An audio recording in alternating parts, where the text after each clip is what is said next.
everyone. Also, I love how the seasons have gotten really out of whack in this game because it's not winter anymore. The Polar Night has ended. Oh yeah. It's because also it became king. Spring got here early. Spring has come early. So, who would like to do a little recap for us today? Whose turn is it? Whose turn is it? In order got kind of confused. I feel like I haven't done it in a while, so I'll be... Do you want to do it? It'd be quite fitting. Sure. So last session was session 153. Yeah. So basically we cut back in with Sylvanus showing Ulster visions of the Messiah, including the one where Nega Ulster destroyed and melted it.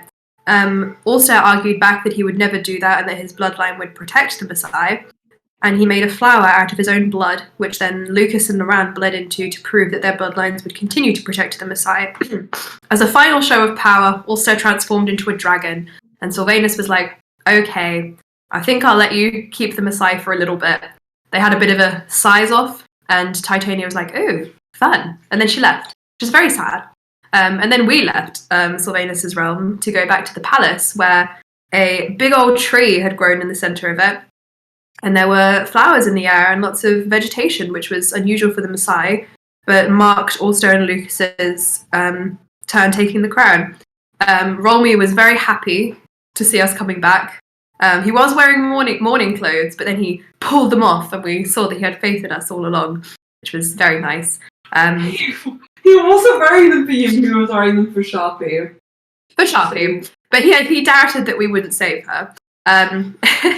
He was very happy to see his wife not dead, and he gave his son a big hug and then refused to let go for a long time, which was very cute. Ulster also told his parents that he was having another child with Loran, and Rolmy promptly passed out, which is fine. We all went inside, there was a celebration, but we're going to have the coronation and the big party tomorrow. We all filed into our rooms, and Ulster decided to contact Gerald to invite him along with Valis to the coronation. And we last left off with Gerald arriving and getting hugs from everyone, and funnily enough, accepting them. Valis is running amok somewhere near the royal bedchambers. Mm-hmm. That's, and we all leveled up to level 17 as well. Indeed. So, let me just see. Sorry if my voice sounds a bit off. Being sick. I'm just making some small notes. I didn't get the sexy husky voice like Emma. I got the stuffy South Park voice. Rescinded these words! Unless you find this sexy! Oh yeah. Is that the voice? Oh, you bet it is! Kev on steroids. Kevroids!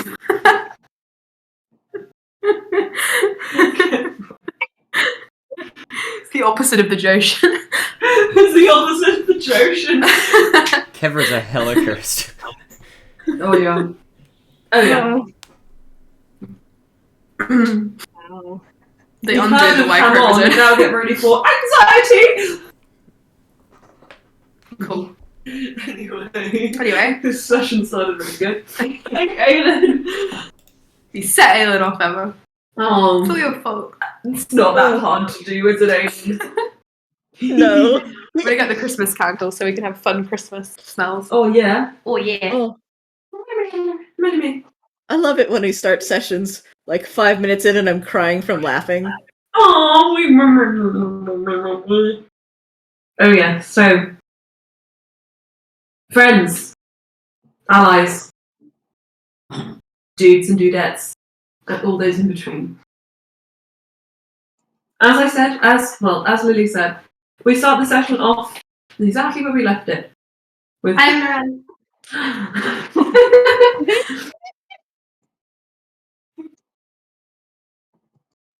very good. Woohoo. I am Loran, the man. I am Loran. You don't see me. It's a wrap. Wait, what does the candle smell like? It smells like White pine cones. We have a few candles, but this is our Christmas candle. One of them. That's a big wick. Yeah. Oh. So I'm gonna put it. We're not supposed to have candles. We're actually not allowed to have candles in our house. Really? Yeah, that was in the lease. Like, no candles Or sorry, cats. or cats. We did both of those things, and then we also hammered hooks in the walls. So, Woohoo. they will be here for ages, so it's fine. I had a dream that our house started falling apart. I wonder why. I just remembered. Anyway. I dreamed that I woke up and the wall was like cracking halfway down the middle, and I was like, I wonder why. it wasn't like that before. And I told the landlady, and she was like, you guys have to fix it. And I was like, the wall is cracking in half. Anyway. So, Oh boy. Anywho, mhm. I have to roll my madness thing. So I do believe that we have most of you guys congregating in Allstairs, sort of like tower where his bedchamber is, and his sort of like guest rooms. Kev does eventually emerge from the room which he has kind of like been hunkered down in, and from as if it's a cantrip of his, he provides you with a hearty brunch, summons brunch from nowhere, a brunch fit for a future king and all of his council members. One thing.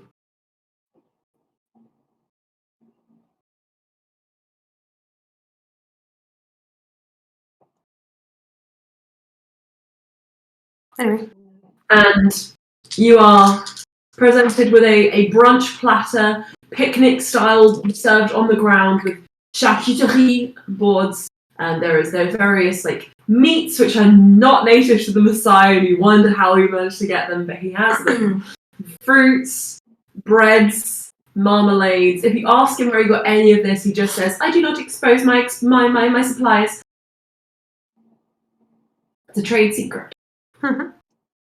And you can have a seat and have a little mantra crunch if you wish. Something else you want to do, for example, pursue potential children who are running amok around the castle. You may do this. So an insight check on Kev when he says trade secrets. Trade secrets. Okay. I got 48. I'll tell you what. So what did you roll? For insight? Insight. 17. 17. Kev looks at you. He's sweating.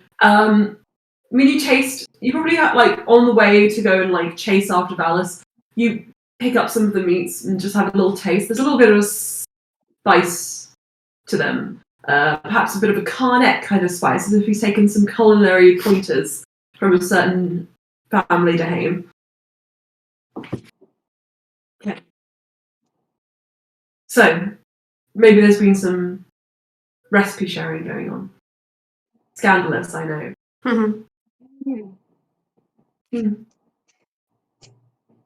And so, Kev looks at you all and says, "Wouldn't you love to partake in this feast that I've prepared for you?" But of course. Wonderful.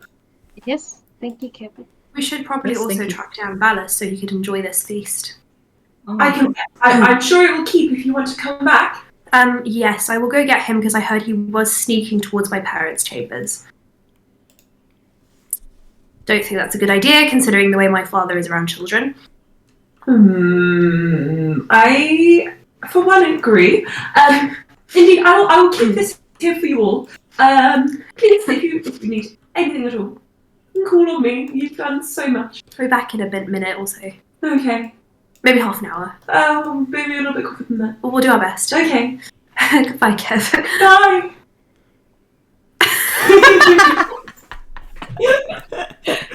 Also, it's just like, okay, It's all happening now. Oh my god. As they leave, also just says to Fran, I wish people would stop falling in love with me. They just get fine. No, I don't like it. Okay. Leia just pats him on the shoulders like, never gonna happen. Never go down. It makes me very uncomfortable. Oh, I'm sorry. Yeah, considering I went without love for most of my child life. Okay, don't make it sad. Oh, okay. That's the corner where I used to sit in. Okay. He heads off after Valis. Fingers your lips. So, Can I use survival to track down Valis? anybody can roll any check they like to track down balance. Natural 20. I was going to say, can we assist? But I know these corners well. Anybody else want to do anything for fun? Maybe a perception, like hearing, and yeah. Yeah, go for it. I will also do 18. perception. 18. 17 investigation. 17. 17 also, but Amazing, okay. All of these rolls combined, you kind of just, Bluey, you notice that there is the sound of like fiendish laughter on the air. Cass, you are the one who first spots the footprints, and Sleer, very quickly after, you notice a little dropped sweets wrapper, just like 5 feet down the road, which leads you to a trail. And also, she would, and she would be picking them up as we go. yeah. Also, it is your survival cunning, which allows us to follow the path. He gets on the ground. I smell him. You follow the path down the stairs, through the grand entrance, past grand kind of like receptions and boardrooms, the war room, everything. And then you get to the other end of the palace where there is a tower similar to yours, a little bit wider, a little bit shorter. Again, it looks sort of carved out from the inside. From the outside, it looks very much like hewn from ice. And as you approach, you do notice that on the walls where there have been like kind of like engravings of like scenes from history, kind of like carved, like tribal engravings of like the different tribes coming together for the coronations, etc. Very regal, very royal, in a very Messiah way. There are moustaches drawn on the wall. And there's candy kind of just like scattered on the floor as if it's been forgotten. Most of it's eaten, a couple of it's uneaten. Gerald just stands there. Leah puts the candy wrappers and candy just in his hand. Thou shalt not litter. One of the 10 commandments of the Messiah. Is it murder amongst those? No. Oh. But I'm fine here. Anyway, where's your son? He points and you see the door is just swinging. Also, powers in. Okay, you guys go in, guns blazing, monk fists flaming, swords shining, moons waxing. I don't know what to say. And do you throw open the door? Do you Stick my head in. Okay, it's a little bit narrow. Do I know what this room is? Do you know this is the entrance to the chambers? Oh, I look inside. Hello. Okay. Hello. So there is a stairwell leading upwards. There are 4 doors on either side, and then there is a little turn in the tower where you see the landing, the kind of like mid-landing before it goes up to another set of stairs looking towards your parents. I'm going to go inside and just say in a reasonably loud voice, Valis, if you come down right now, later on I will turn into a dragon and let you ride on me. Make a persuasion check with advantage. I've seen it. It's really cool. Can I assist? Yes, you may. What are you saying? Say you can also ride on a giant snake. Make a persuasion check. Both. You've done yours? I've done 19. I just want you guys to know that my persuasion has gone up because of my higher levels, so it's pretty high now. 34. Oh my goodness. Oh, beautiful. Beautiful. Okay. So, Cass and Ulster all together, you guys sort of like talking about, yeah, you can ride a dragon, you can read Beast Quest, all this stuff. Valis. Yeah, Valis. You hear like the faintest shuffle, and then Okay.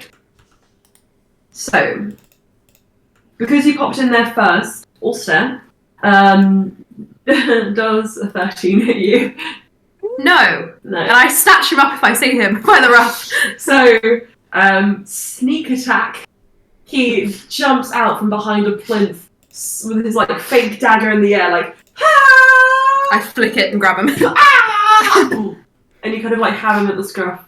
And he's just kind of like waving there, like in the air. And he just looks at you like, Thou shalt not attack their superiors. That's another thing in the Messiah Ten Commandments. what's a commandment? It means you can't do it. Why? Because it's mean. Is it? Yes. But Cass and I practice like this all the time. I'm not Cass. He turns around and gives him to Droll. Jarrell just takes him by the scruff, like. But he looks at the two of you and he just says, Can I still see the dragon? I will consider it. Let's go to breakfast. Can I still see the snake? He looks at Cass.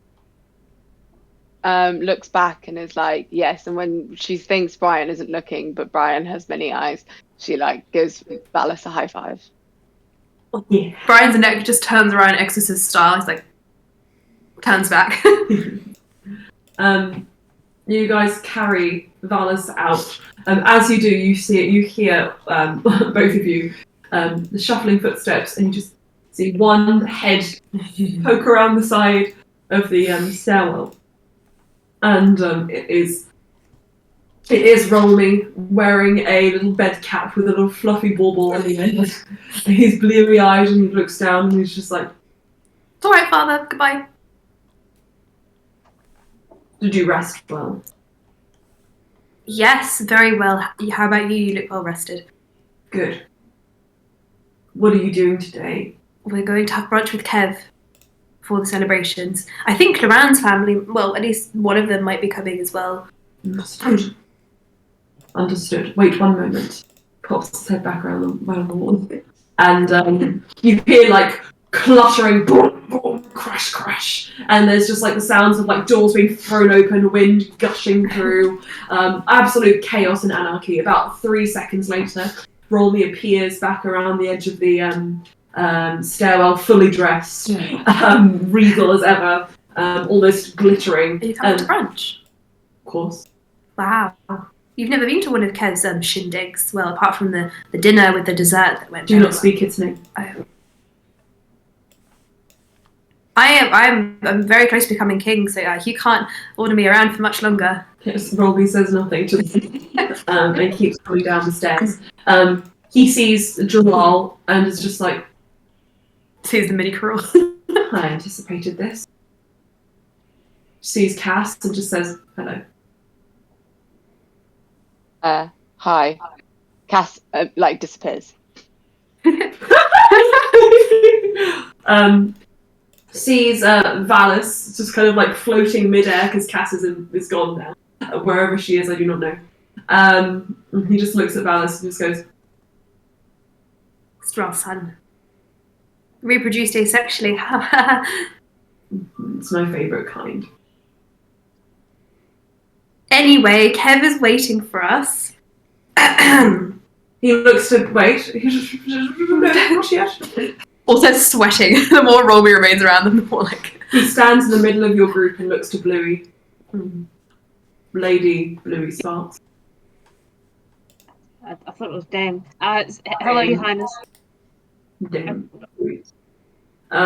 Looks to Neff. Nevel Karadmanazar, former princess, now Dame. That's me. Hello. Hello. Okay. And now he starts moving. You didn't say hello to Loran or Saraza. It's my fault. It's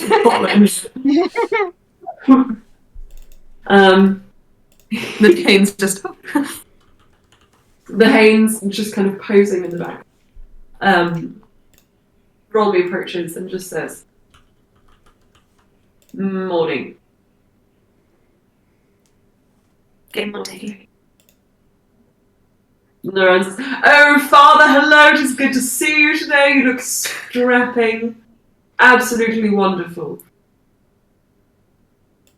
Then Romy just nods and starts walking. Oh, Sarah nods, starts walking again. He's in a really good mood today. Also rushes after him. Sleigh bird.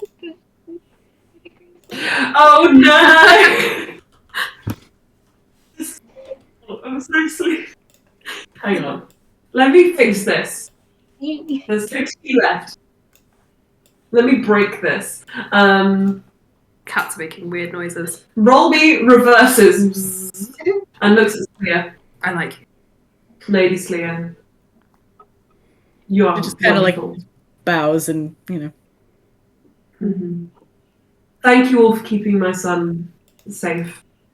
Congratulations. I've heard that you were spectacular in the trial. I know it is not easy. We all got hit by lightning at least once. Yes, I remember that well. Brunch? Brunch. So, you guys head back towards Allstairs Chambers. And Kev is waiting there with brunch still. Sarah helps you all plate up some food. And you guys can have a relaxing breakfast. With Romy. With Rolmy. Now, you're all sitting there. And Rolmy is just there. Seated on the edge.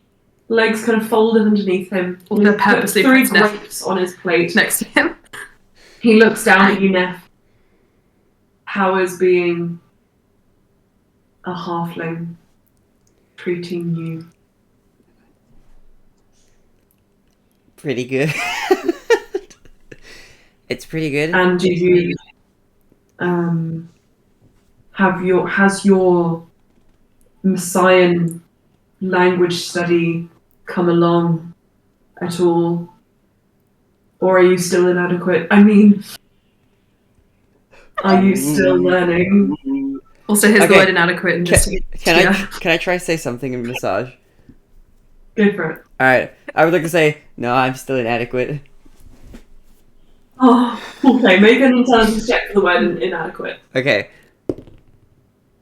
Oh, it's an 11. You can't figure out inadequate. You can figure out. I really am inadequate, Good no. kind of bad. Good kind of bad. Okay. But I will say it in massage.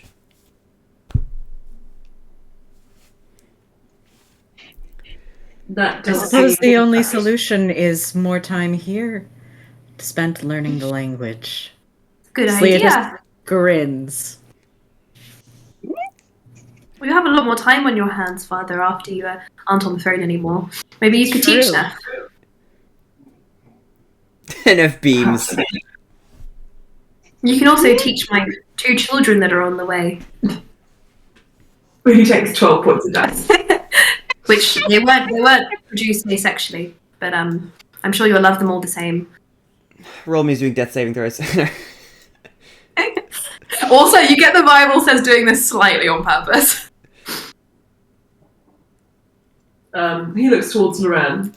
You have some power of teleportation, yes? Loran says, of course. Please save me. And Romy says, no. I mean, sorry, Loran says, no. He looks at Sleer. I thought you wanted to come to brunch. I did. I'm I do. I'm here now. I noticed there's only like a few grapes on your plate. Would you like me to pass you down something?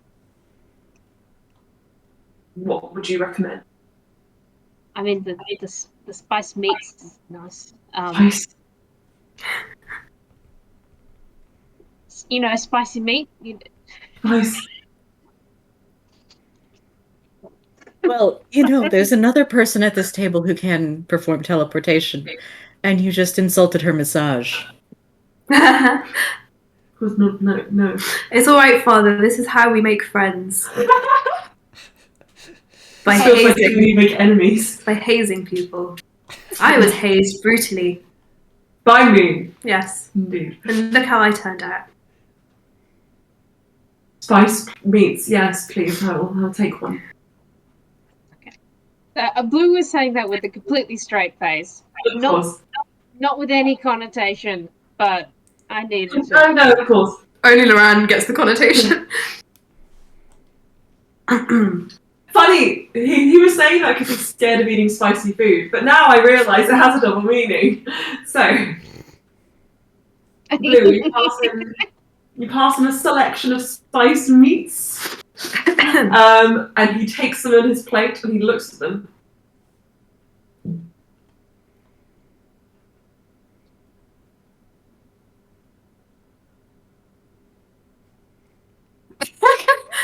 Ulster straightens him back up. Father, it's really not that bad. My mouth is aflame. It's really mild. He did this. He points to Loran. No, he didn't actually. Kev did. Kev starts quivering like a chihuahua. Kev was trying to please the Calcania members at the table.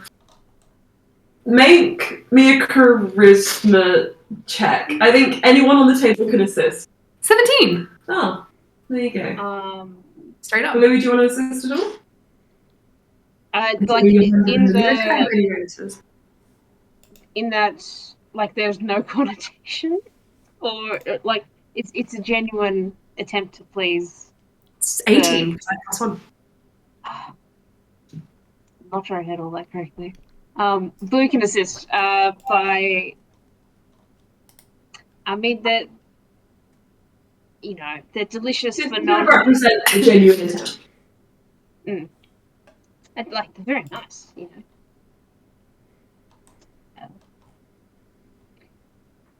At least I'm not saying you have to enjoy them, but no, that's Go on. What did you roll?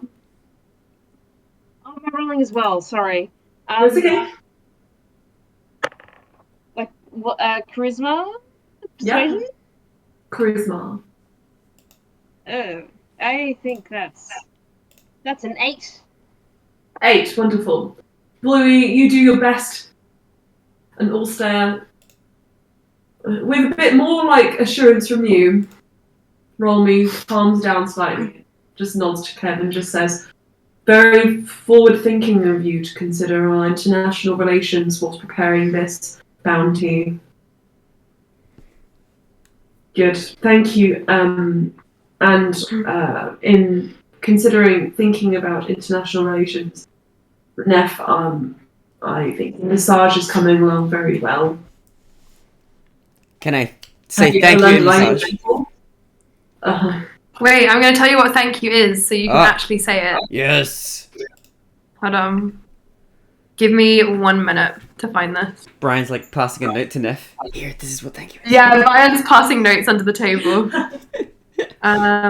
Thank you is...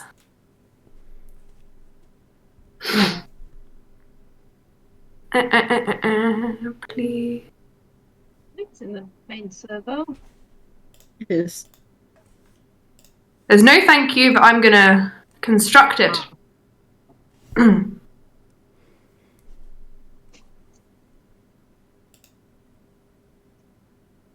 for thank you today, it was. I'm gonna message it to you, Thomas. Hit me up. Would you like it on Messenger or on Discord? Either one is fine. Whatever's more convenient for you. I have both open. Okay.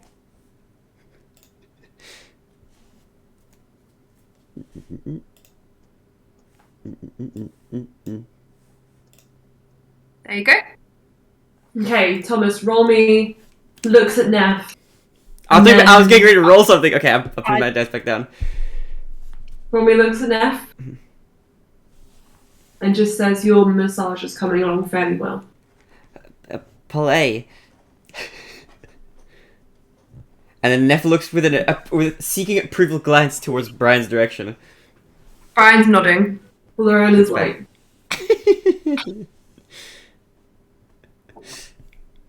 Normie smiles. And stands up and he just says, well, He smiles. That's a big Smiles? That's... This is what a smile looks like. Also, it's like, wow. He seems... You know what? He seems mildly amused by this. Mildly is the only kind of amusement he feels. But he kind of like lets you all have like a kind of moment of peace, stands up, and he just makes excuses, and she says, there will be a celebration, of course. The coronation itself will happen much, much later in the day. There's no night time at the moment at all. So, yes. Loran, would Serena be coming? Loran says, I can message her, send her an invite, or say I can. I know you're both probably keen to see her, aren't you, father-in-law? And Mommy just says it would be lovely to encounter the Dehanes again. But if Leander also wants to come, that's fine, but I know that they struggle to get away from court. My father is, I believe he's still recovering somewhat from the incident, so... I just wanted to make sure I was extending the invitation to both of them so it didn't look like favouritism.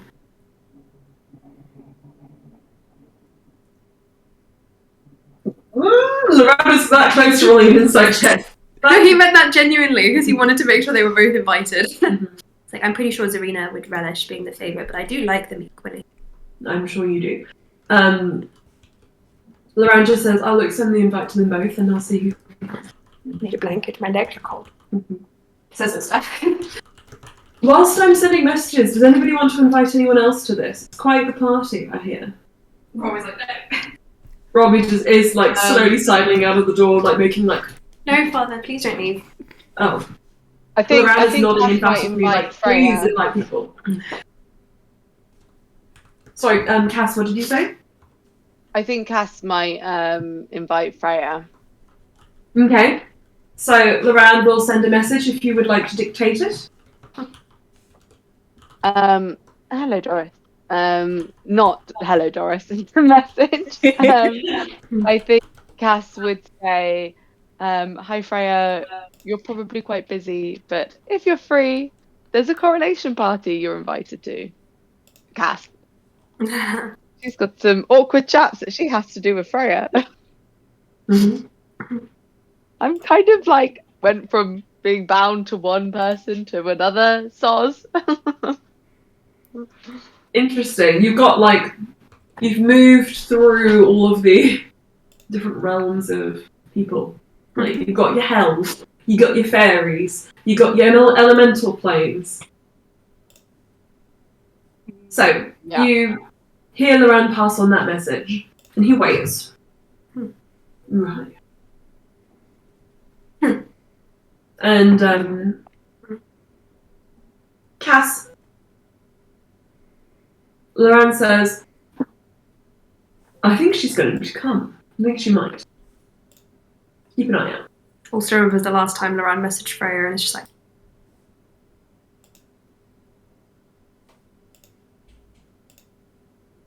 When was the last one?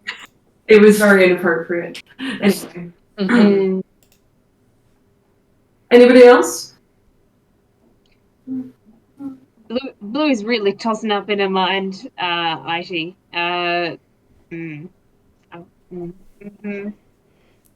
Loran looks at you. Anyone else? very I can send my own. Starts tracing symbols.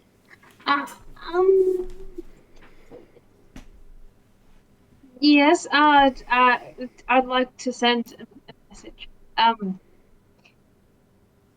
To IT. Yeah. What do I want to say? It's been so long. Okay. Hi. It's Bluey. Been too long. What? We succeeded with coronation. Party coming up. Would you like to come? We can discuss Melas.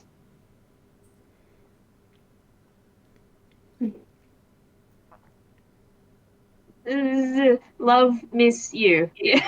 Aww, that's so good.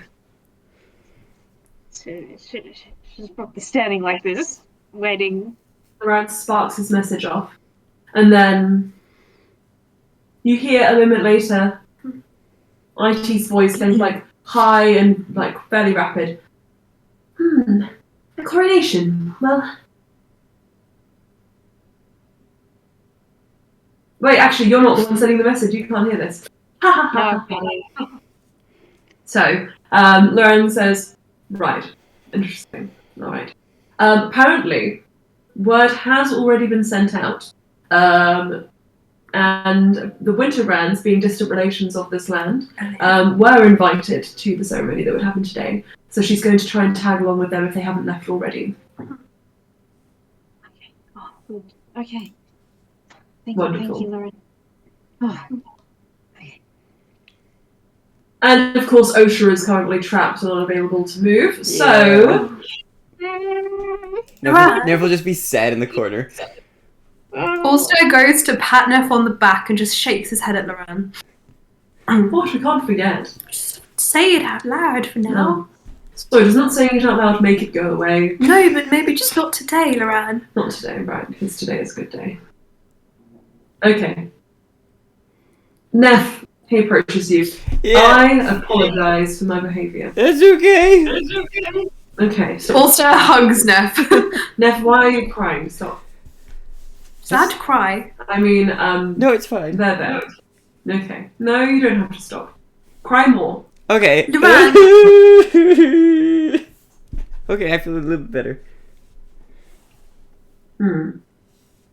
I can make this better. He steps back. Neff, he looks at you and he snaps his fingers, and you feel like Cinderella sparkles. And your bows get 12 times more flouncy. Ooh. And you go bonk, and you've got nice big flouncy bows on your dress. Neff appears to lighten up very slightly. There you go. That's fun. Aren't Lucas and Daniel getting married today as well? Oh yes, they are. They aren't here. Oh. I think that's fine. Does that mean Lorena's coming? Does that mean Lorena's coming? Looks at Neff. Why not? It might be the case. I We hope should probably so. send the invite. Shall we I don't send think one? anyone has the magic for Lucas to do that. I am a little bit low. Slia, would you take this one? Of course, yes. Cool. What are you saying to your mum, Neff, or Slia? Either one of you could pass on this message. Hi, if you, I just tell Mom I said hi, and that I love her, and that I want to see her. Wow. Okay. Slia also adds there's a coronation and a wedding. Well, message the wedding. Obviously. Takes off. And a moment passes, and then you just hear, well, how could I say no? Of course I will be there. And please pass on my sincere congratulations to Ulster. If you say that, Ulster chokes on his juice. He's like, Yeah, Slia conveys exactly word for word. He pointedly avoids looking at Saraza, and he's just drinking his juice and patting Neff. He's still just rubbing her back. Neff Saraza's kind will of hug. She'll attach. He's got Neff on his hip. Saraza does watch his plate and kind of just like pushes his food around. And Jaral from across the room just says, "Are you upset? What is happening with your face?" And Saraza looks up at Jaral and looks at the rest of you and just says, "I'm not upset. Why would I be upset?" Good day. Great day. Insight check. Saraza starts hacking. Don't mean to mute. 25. What? I thought you said 95. I was like, excuse me. You know every single thought The Saraza's game is ever had. broken. 25. Sorry. Impressive. I'm gonna get a chocolate. Yeah, fun. Chocolate. 25. With the 25, we will take a 2-minute break for news, chocolates, and teas, and then we will come back and I will tell you what's happening. Sounds good. Okay. See you later. Thank you.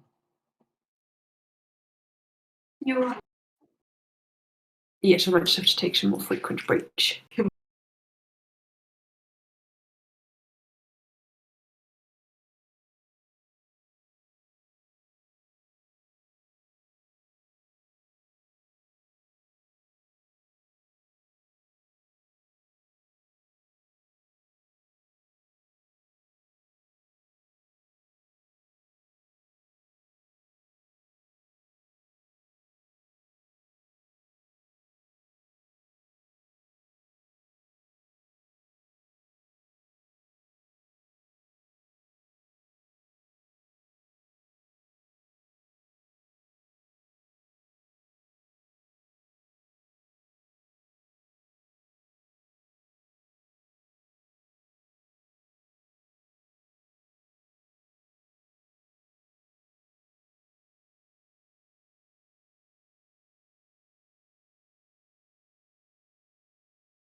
I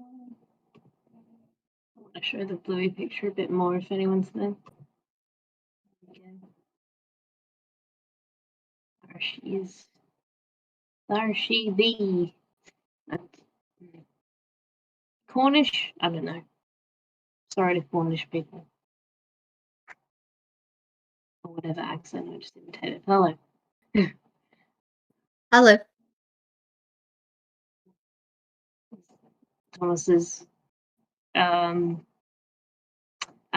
realize I'm like circling the image on the screen with my mouse. You cannot see this. The profile picture, yeah. Yeah. Yeah. I wish there was an easy way for me to like credit them in my little Discord bio, but like I don't know which one each week I'll put up. So Yeah, that's fair. I could say if currently Blue Dragonborn, then one of my lovely friends drew it. You know, Or people can always like ask you, like, "Hey, I love your art. Where's it from?" oh well, my art. Oh, it's not my art. It is the precious art Yeah, of there you go. the people I spend a lot of time with each week. Um, hello. Maybe. Hello, little jumpsuit. Oh my god, little lad. Aww.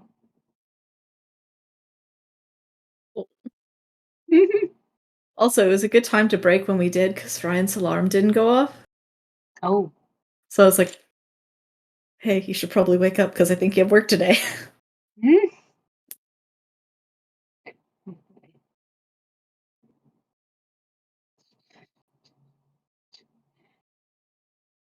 Oh man.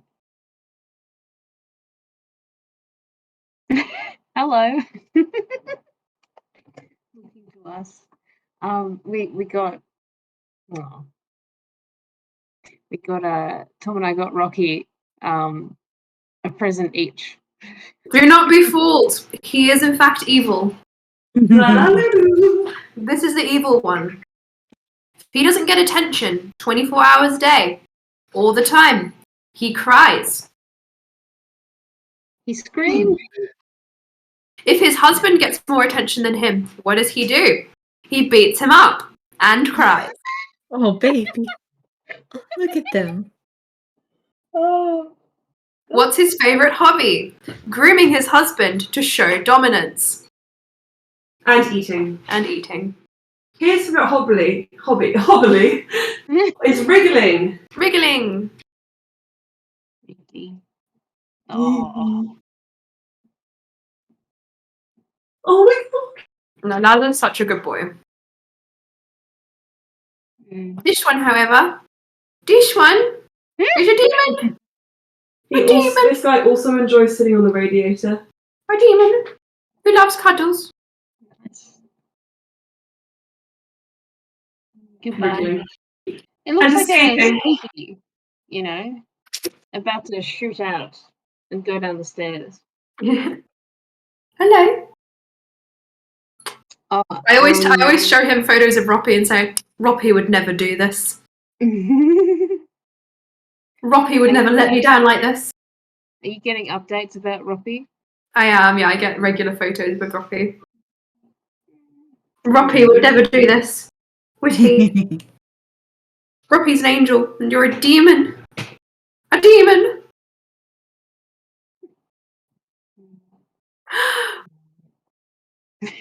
Yes. A little demon lad. What if I tickle your tummy? Tickle, tickle, tickle. Tickle, tickle, tickle. That's what you do to me at 4 a.m. Mwah. 1, 2. Oh. Thank you for the tea. Fluffy. Thank you. I was telling Aylin and Thomas earlier, but me, Tom, and Anna have found a house to rent. Yay! Oh, they're coming. Oh, Who's coming? Hey. they. I was gonna They say. have come.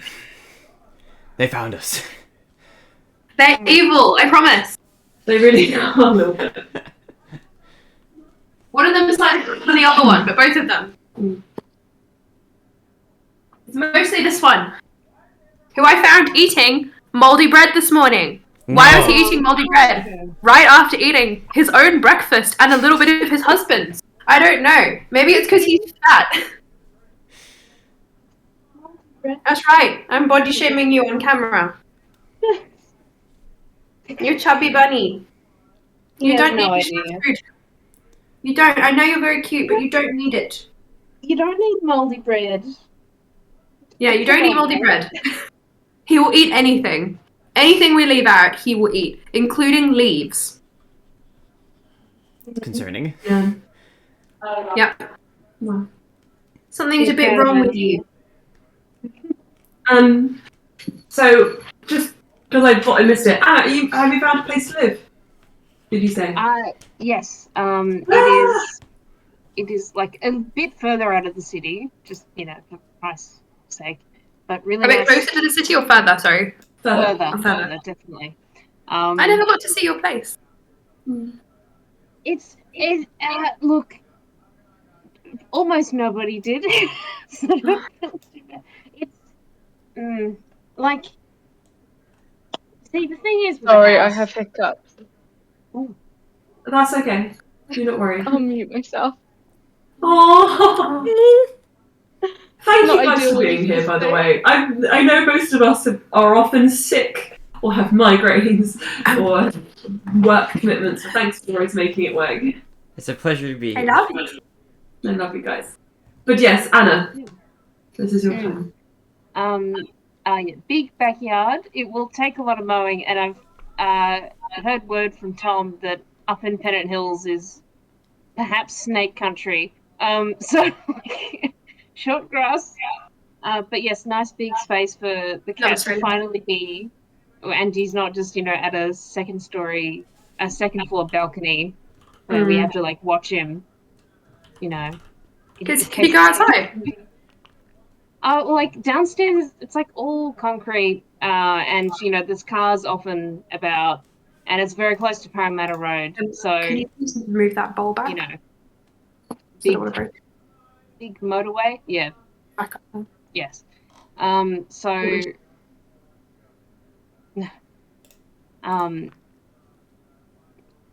Yeah, if you know where Pennant Hills is, Lily, or if you know where Hornsby is, okay, yes. Is that towards the Blue Mountains, or am I wrong? No, Hornsby's northwest. Mountains are just west. Okay. From this angle on the camera, it looks like a massive creature. Let's just kill my call. No. You're still there. It's just That was Siri. No, sorry, that was Laz. Laz started speaking.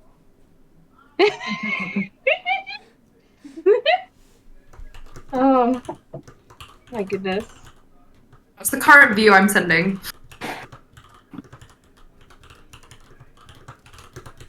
It's a great view. The DM has been replaced.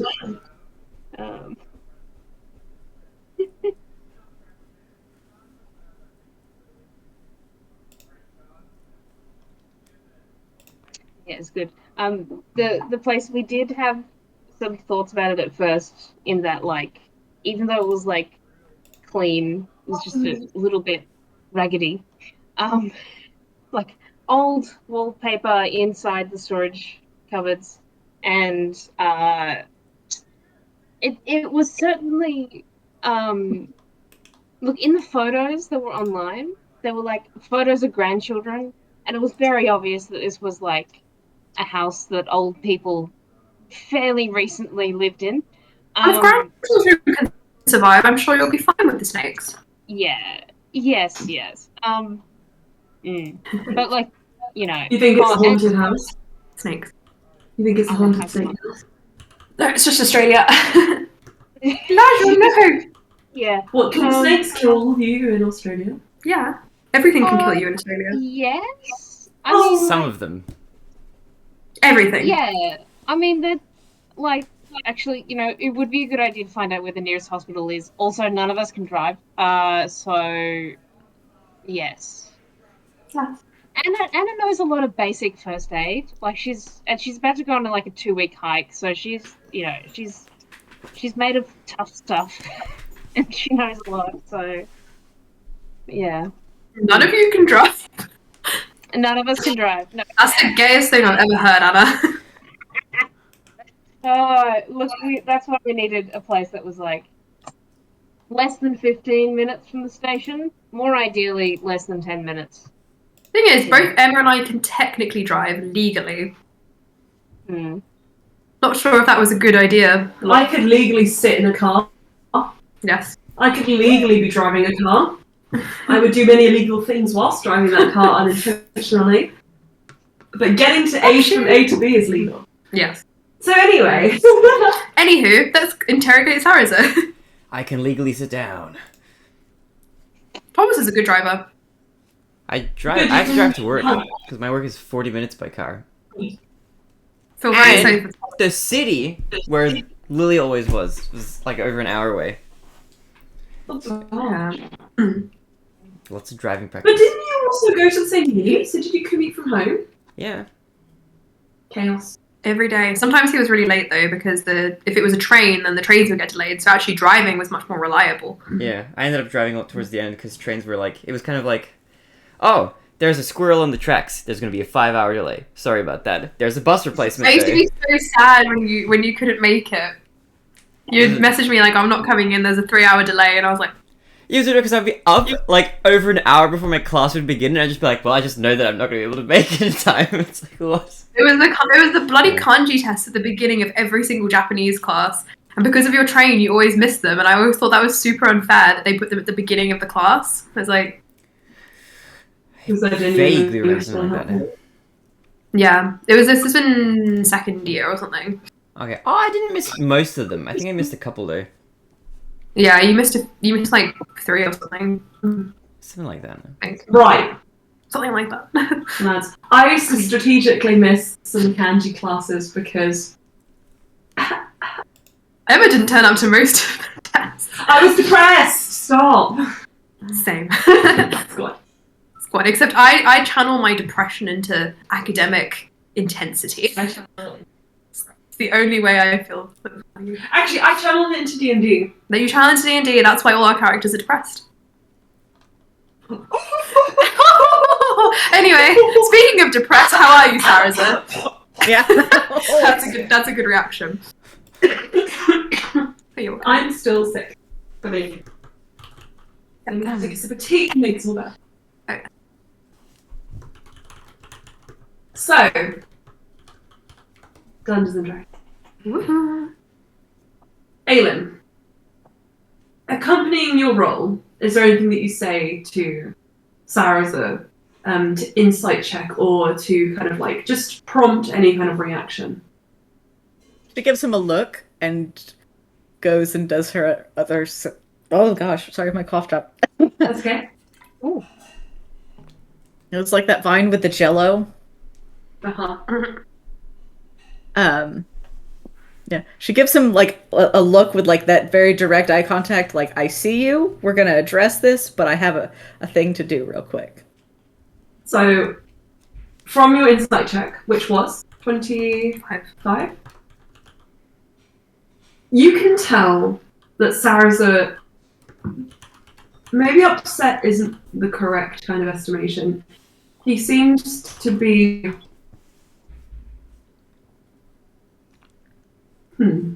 He seems to be as if in anticipation. Sort of, he's like very, very wound in his shoulders. There's like a very like tight line at the corner of his mouth. Bit dread. Yes, slightly. A slight dread. Nothing that looks like it's sort of like life-ending or world-ending. Allstate looks like it's life-ending, world-ending. He's like... So... being particularly nice to Neff. Mm-hmm. Neff is just clutching on it. Gerald looks from Sarasa to you, Celia, sensing your connection with him, and just says, "Should I be quiet now?" Or No, probe him all you want. Mm. And she steps outside to do ascending before she has to endure the consequences of her like slip of the tongue. Gerald opens his mouth. "You're gone. What do you say, and who are you sending to?" She sends one to Farinia and just says, "Dearest, today is the coronation celebration as well as a wedding. If you're up for it, I would love to see you. I love you."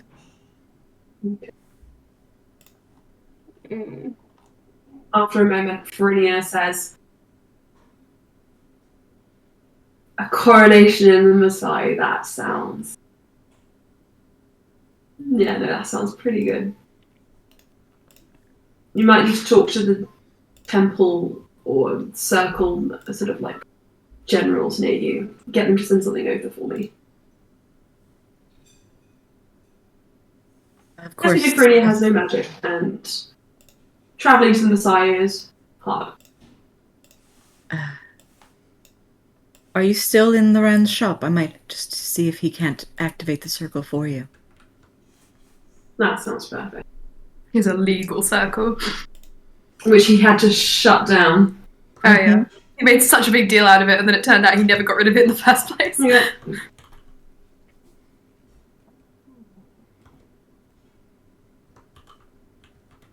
You get that response from her. Okay. And she then steps back. she just adds on, "I love you." Imagine that smile. Lots of tea. Clea slips back into the room. Loren, would you mind activating the circle in your shop to come here, please?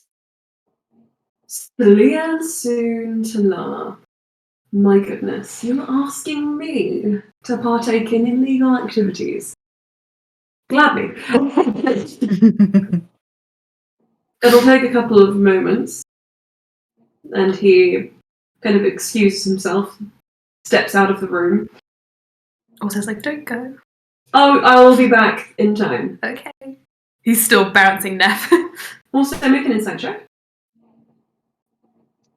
28. You get the impression that Loran agreed to that far quicker than he usually would. Whether it has something to do with Sarazo's discomfort and wanting to leave the room at discussions of the Lorella business.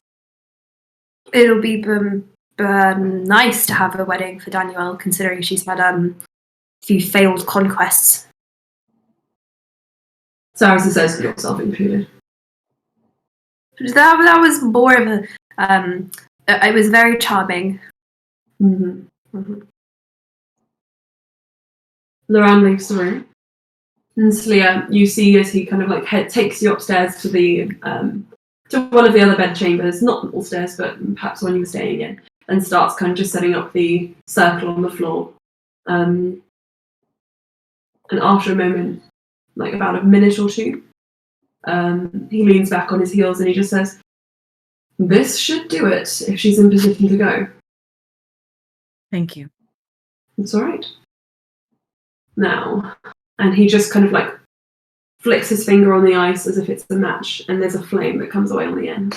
And he just pokes it to the edge of the magic circle, and like that, it lights up like a Catherine wheel. Just like the magic spins around it, sparking. The floor begins to melt and like give this like watery sheen, but it doesn't last long enough that there's any major structural damage. Not yet. After about 5 seconds, maybe a little bit more, you watch this from the outside rather than experiencing it yourself, as if falling into space, but also she was there the whole time. Farinia hits the floor, holding her feet, not falling or anything like that, although you were, I'm sure, ready to catch her if she did. Mm-hmm.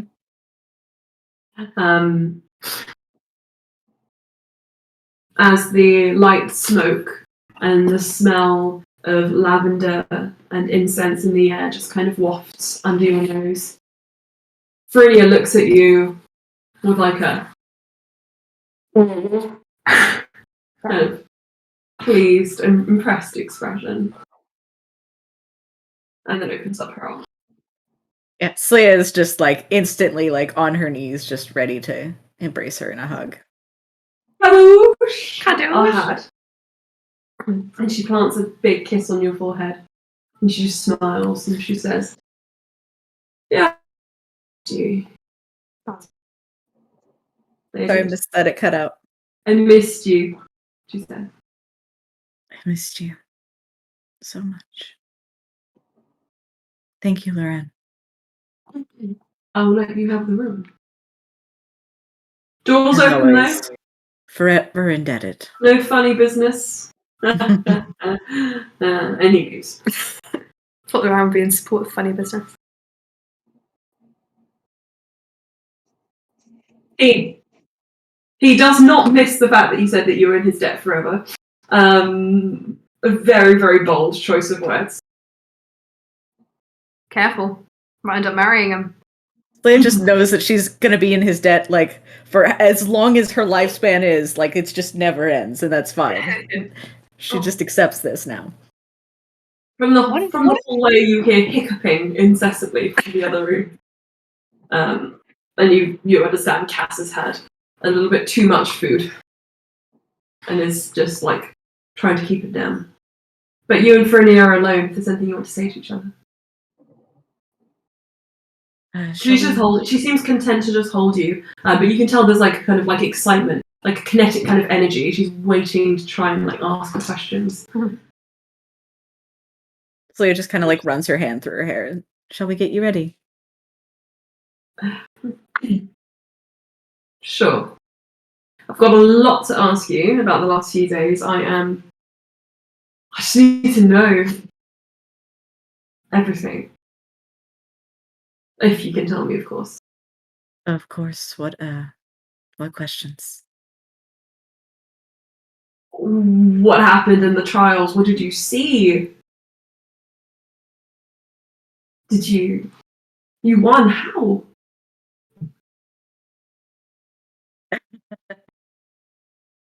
Well, Ulster convinced a god. And if anybody could do it, it was you. You all.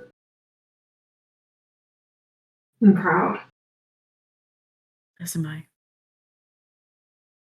And now he's got the chance to change things for the better and be the king he's always dreamed of.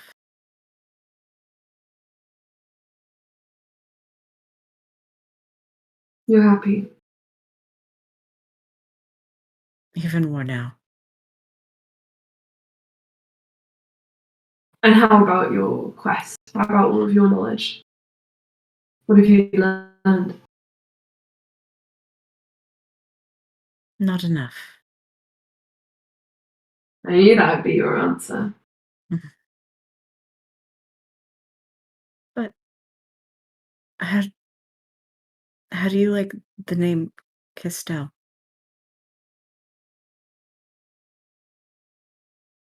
Estelle. Yeah. That's all. One of your better Came to me suggestions. in I'm the joking. trial. Sorry? It came to me in the trial. Well, it seems like fate, doesn't it? She takes your cheek and puts it in her pocket and runs away. No. Gives it a little squeeze. Hey. Don't do it. Oh no. Our Basil is attached to the flames, watching them. He keeps sticking his nose a bit too close. She just says to you, hey, don't lose yourself in there. She pats on your head. I can see it when it happens. I'm not blind. I know. You always know me the best. No.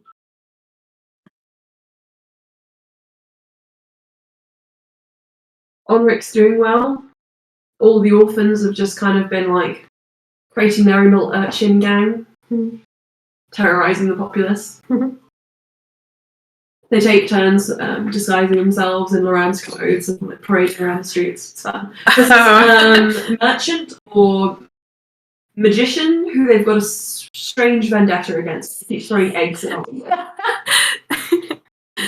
I think his name is Souffle or Sauce or Sobbing.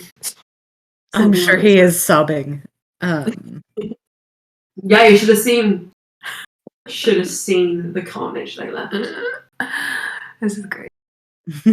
And Melek and Morale, they've been doing really well. They found a community of drow in the city who are making changes. Good. Yeah.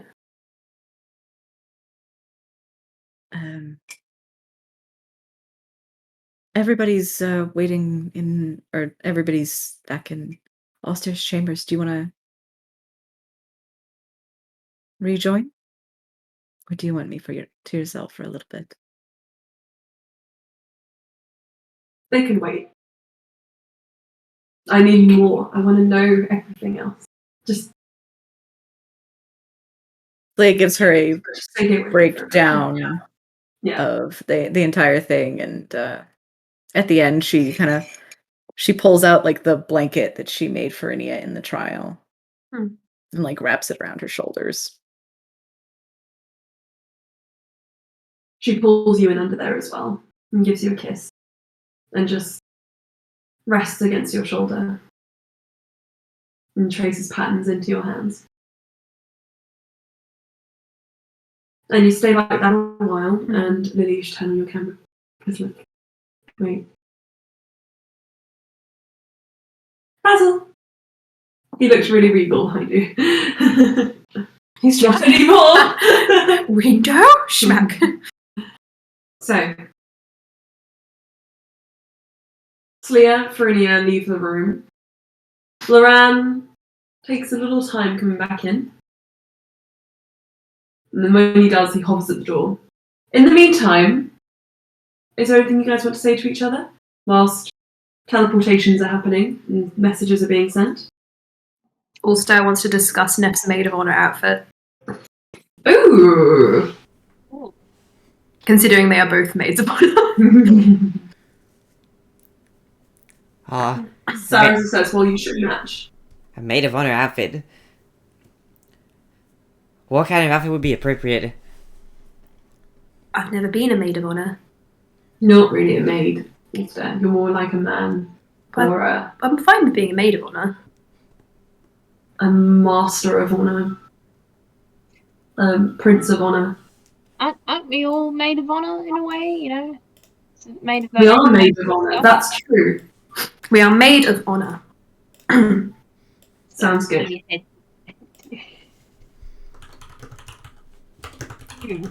What colours were you thinking, Neff?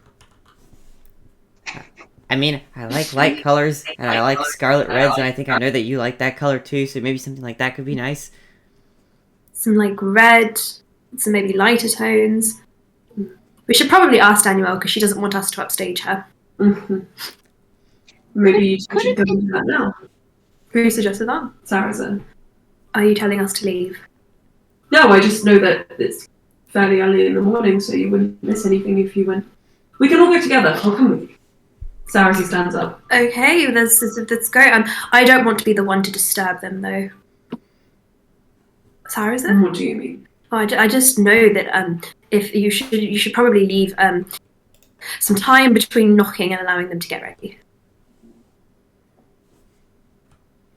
Sarah just sits back down firmly. But it's a good idea. I mean, if you want, we should go wake them. Maybe somebody can send them setting. We have to wait for Slia all around to come back. Okay, we wait for Brad. Everyone sits in silence. Louis? Well, to Neff, but also to everyone. I mean, I have a dress idea to do with the kind of red. What if it's sort of like a dress of the seasons, and it's sort of, well, I mean, I don't want to as in like the colors of, not like a, big thing to out, you know, From over outshine a your certain person. From over your head, a smattering of those flowers that now adorn the emblems of the Messiah Ice Palace just kind of fall into your lap, in sort of corsages on ribbons, etc. And you turn around and Loran is just lounging against the door frame, like, perhaps something with this as an accent. Good design choice. Mm-hmm. These aren't permanent, I can't make flowers, but they're just an idea. I can make permanent flowers. There you are. We should probably go and ask Danielle, because she also might want help, considering she doesn't have anyone to design her wedding dress either. That is so sad. Anyway, let's go. Also stands up with Neff still in his arm. Neff is lifted. You're very light, Neff. Thank you. He kind of picks her up and gives her a little shake.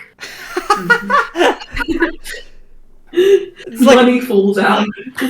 Money falls out. Give me my lunch money back. Neff, roll me a D100. I heard if you shake leprechauns, money comes out.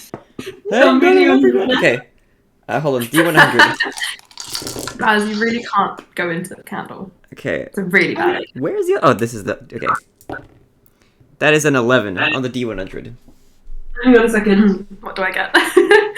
Hang on a second. What's my loot? What did you roll, sorry? An 11.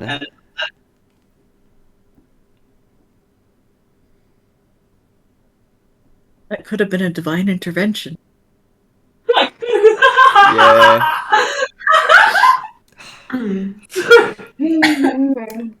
I'm sorry, I say that every time I get like a really low roll on a D100. Something divine better fall out of me.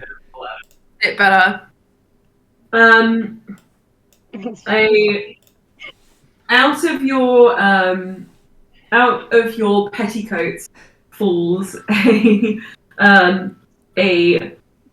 very, very small metal doll, you think? Metal? Until it stands up and it starts walking around and it speaks with a very mechanical voice. Minnie Larry, Minnie Larry, Minnie Larry. And you see it is a miniature version of Larry, the divine robot who you met in.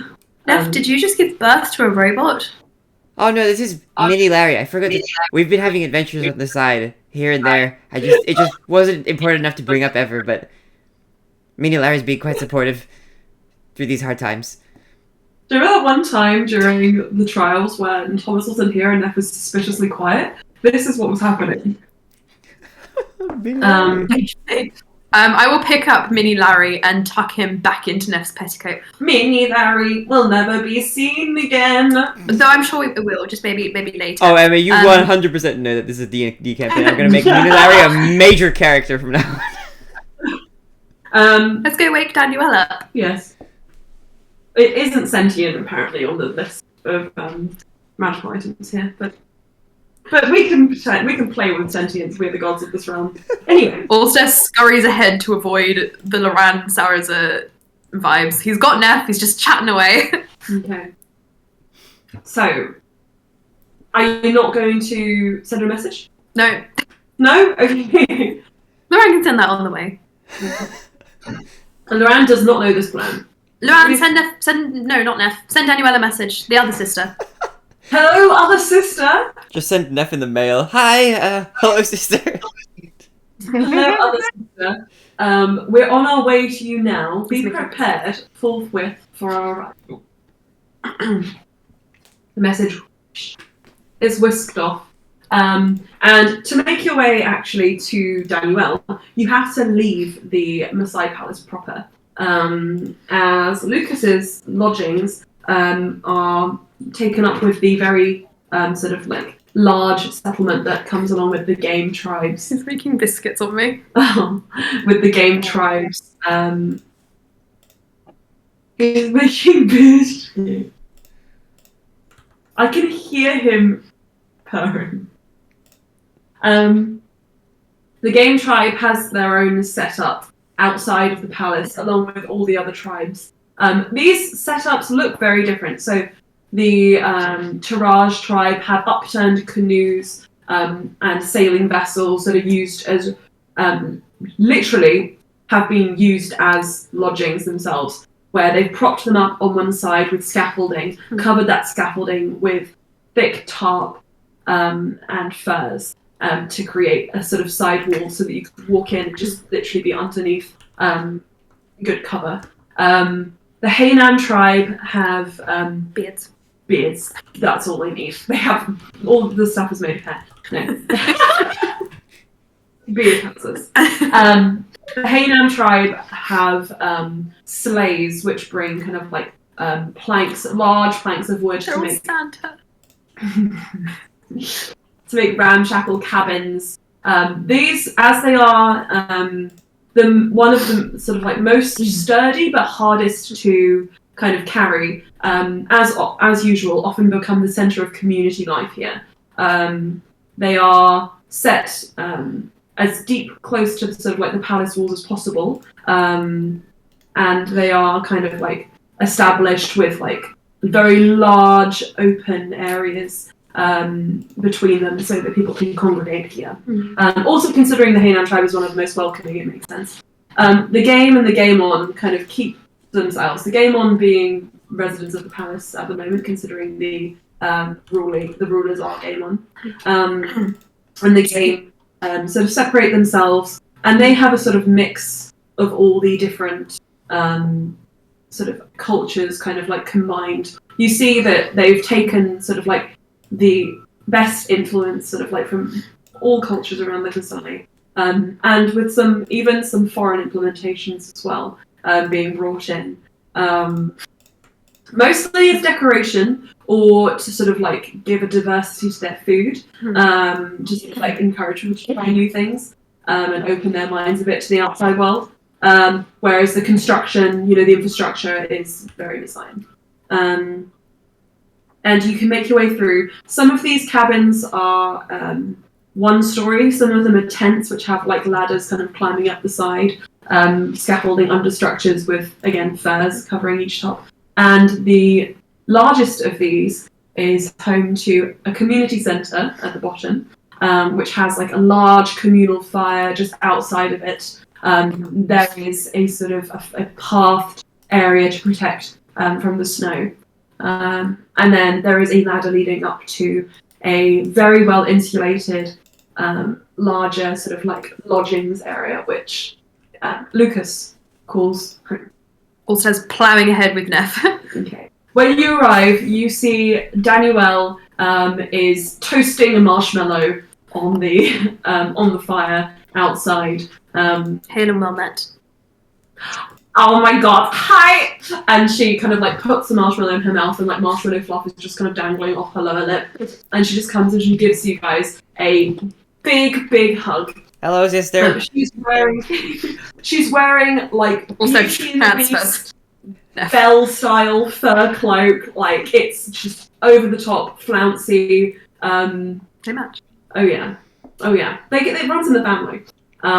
But with again Messiah furs kind of like woven into it, a bit of a mix of influences. And at her kind of brooch clasp, kind of at the cloak, she has one of the flowers that you made, and she says, "Also, I hope you don't mind, but I just kind of took this one and I made it into a thing." This is fine. I make Good, okay. And she just kind of gives you a kiss on the forehead. Mwah! And then moves to you, Neff, and gives you a kiss on the forehead. Mwah! And then goes all the way around, kissing everyone, including Gerald, who when he pulls back, he's like, and sort of starts walking away. No, Gerald also runs and like grabs him. Okay. Don't leave. Daniel kind of like ushers you to sit around the fire. And you notice, as you guys take your seats, that many people kind of looking on curiously. Some of these people who probably got caught up in the ceremonial kind of like celebrations at the end of the trial yesterday. They look a little dazed, a little drunk, as if they've been celebrating into the night. Though you know that most of the people who actually partook in the trial have been just sleeping heavily. Yeah.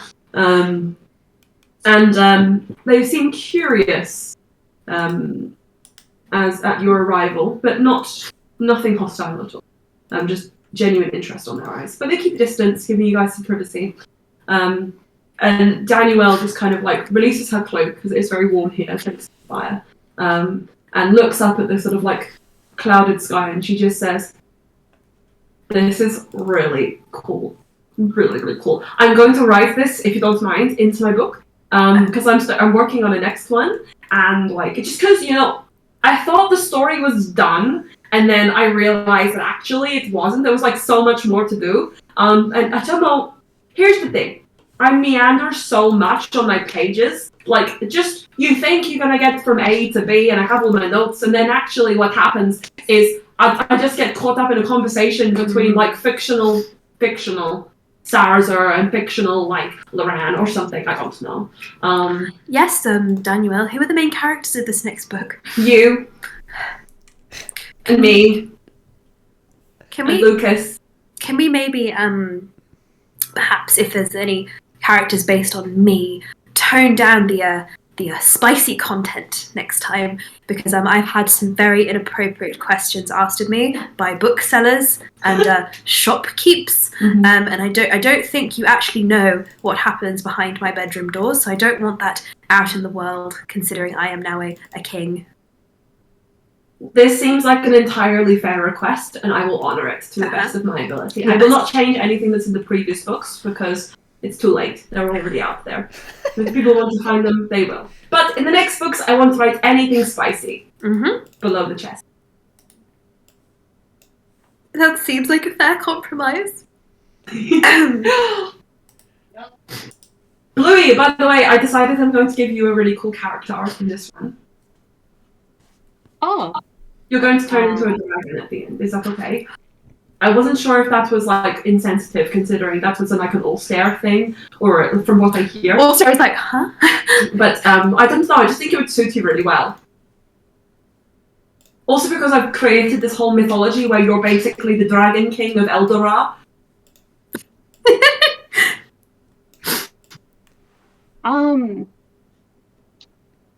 I think that sounds good. Although, I will say I'm considered a demigod on another Demigod plane. King of Eldora. According to some kobolds, there's some true to life material for you there. Yeah. Look, I mean, they seem to be fine with eating dwarves, so I wanted to try and maybe distance myself from that image. Points of Bluey. I see it. I see the tension. I see chapter 24. Stop giving her material. We came to talk about your wedding plans because we wanted to make some maid of honor, because we are all maid of honor outfits, and make sure that they are corresponding to your dress. And I'm assuming your mum will be in the bridal party, so if we can make a dress for her as well. Yes, but actually that's a really good point, because I'm really excited to get married.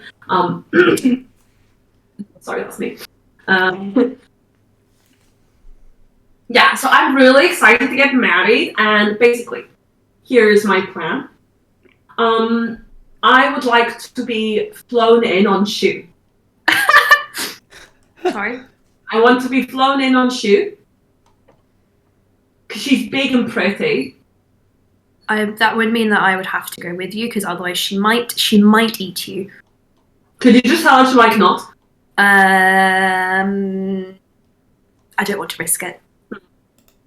Okay, I could compromise, because I was going to have you like making like flowers at like the flower boy at the front to like pave my way. Well, Loran can do that if you don't have it disappearing after an hour.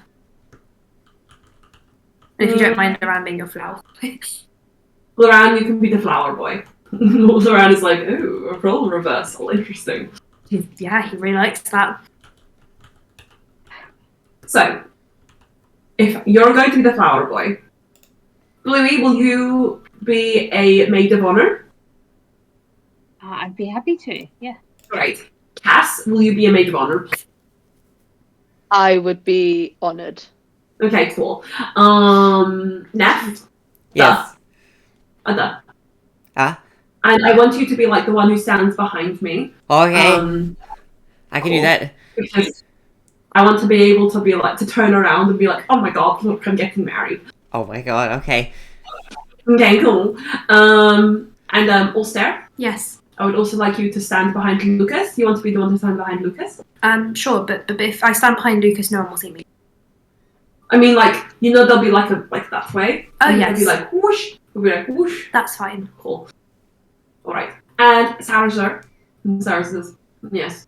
I would like you to lift me off of Shu at the end and walk me down the aisle, please. And Sarah says, okay, I can do that. And my mom will be on the other side. Also chokes. And Sarah says, that seems fair. Good stuff. Cool. Right. In terms of dresses, you guys have to look terrible. At least just a little bit. Like, I mean, you can look nice, but just not super nice. But Loran always looks super nice. Oh, There's no more food, Goblin Man.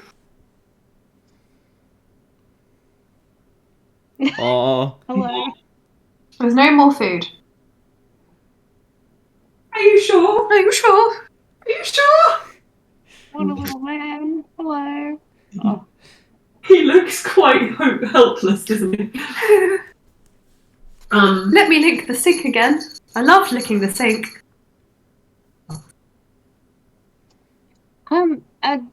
Daniel, do you want all of the maids of honor to be in dresses, or can we just be in similarly themed, not as beautiful as what you'll be in sort of clothes?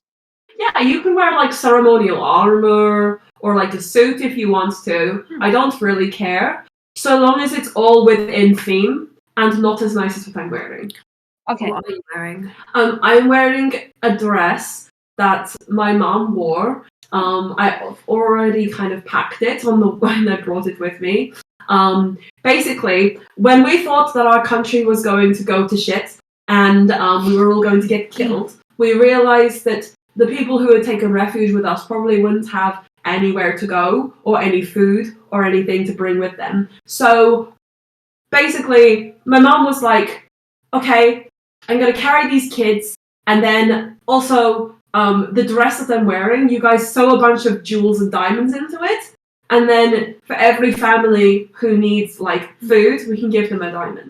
Now, the way it worked was that they gave them diamonds from the bottom going up, so actually somehow with all the diamonds going missing up the bottom and then the top ones still being there because eventually we found more things, and we just kind of put this away for safekeeping. Basically, it actually looks kind of cool now, and I think it'd be cool to wear it. So yeah, I'm going to wear that. Oh. It's a cool piece of history as well. How heavy is it? It's like 12 pounds. Oh. But I'm strong. I've been working out my shoulders. That's why I have these hench muscles. She pulls back her cloak, and she's just got shoulders like for days. Oh. I know. I've been changing myself just because, like, I want to, improve. That looks very impressive. Improve on the beautiful canvas that I already have. Well, it's hard to improve on that. I know. I spent ages trying to figure out, like, what I could do to make this any better, and then I figured it out. I was going to ask as well, Jaral and Valis have joined us. Are they able to come to the wedding, or? Valis could be like the ring bearer. Don't give Valis your ring. Valis could be like there. Valis could be the cute entertainment. Like, is he like a court jester? He's quite funny. Okay. At this point, you hear footsteps coming from downstairs, down the ladder, and you turn and you see Lucas. Morning. Morning! And he walks over and takes a seat. And he pours you all hot sort of like amber-coloured liquid. And he just said, you guys might have tasted this before. I brought it after. You remember when I went to Calcan and you guys told me to go home? Oh, yeah. What? Hit that glass will whistle over. I actually decided that I would spend a little bit of time there, and I brought this. And when you smell it, it is spiced tea, the same type that Loran likes, but just in a different flavour. Oh, lovely. Yes, you're gonna have a nice ship. And Lucas sits amongst you, and he just smiles and he says, "Wedding preparations? What are you wearing, Luca? Was it Daniel like a suit? You're not wearing the ceremonial robes of your tribe? Yeah, that sounds good. I hadn't really thought about it. Hadn't thought about it. Can I wear what you wore? I wore my mother's robes. Can I wear what your dad wore? What I'll about, go ask him. what about your parents? Yeah, no, they're just not around, so They didn't come to your wedding? they're not around. Hold on, also would know this. Probably. Are they dead? Probably. Okay, then he wouldn't have asked those questions. You can ask. He's in a great mood this morning. Okay. I can do that now. Lucas stands, bows, and walks out of the room. Goodbye. Goodbye. Leaving you all again. Emma, Yes. what is the theme? Is there a theme in The particular? wedding theme. So you can ask Daniel what the theme is. They're evil-eyeing each other. Daniel, what is the actual theme?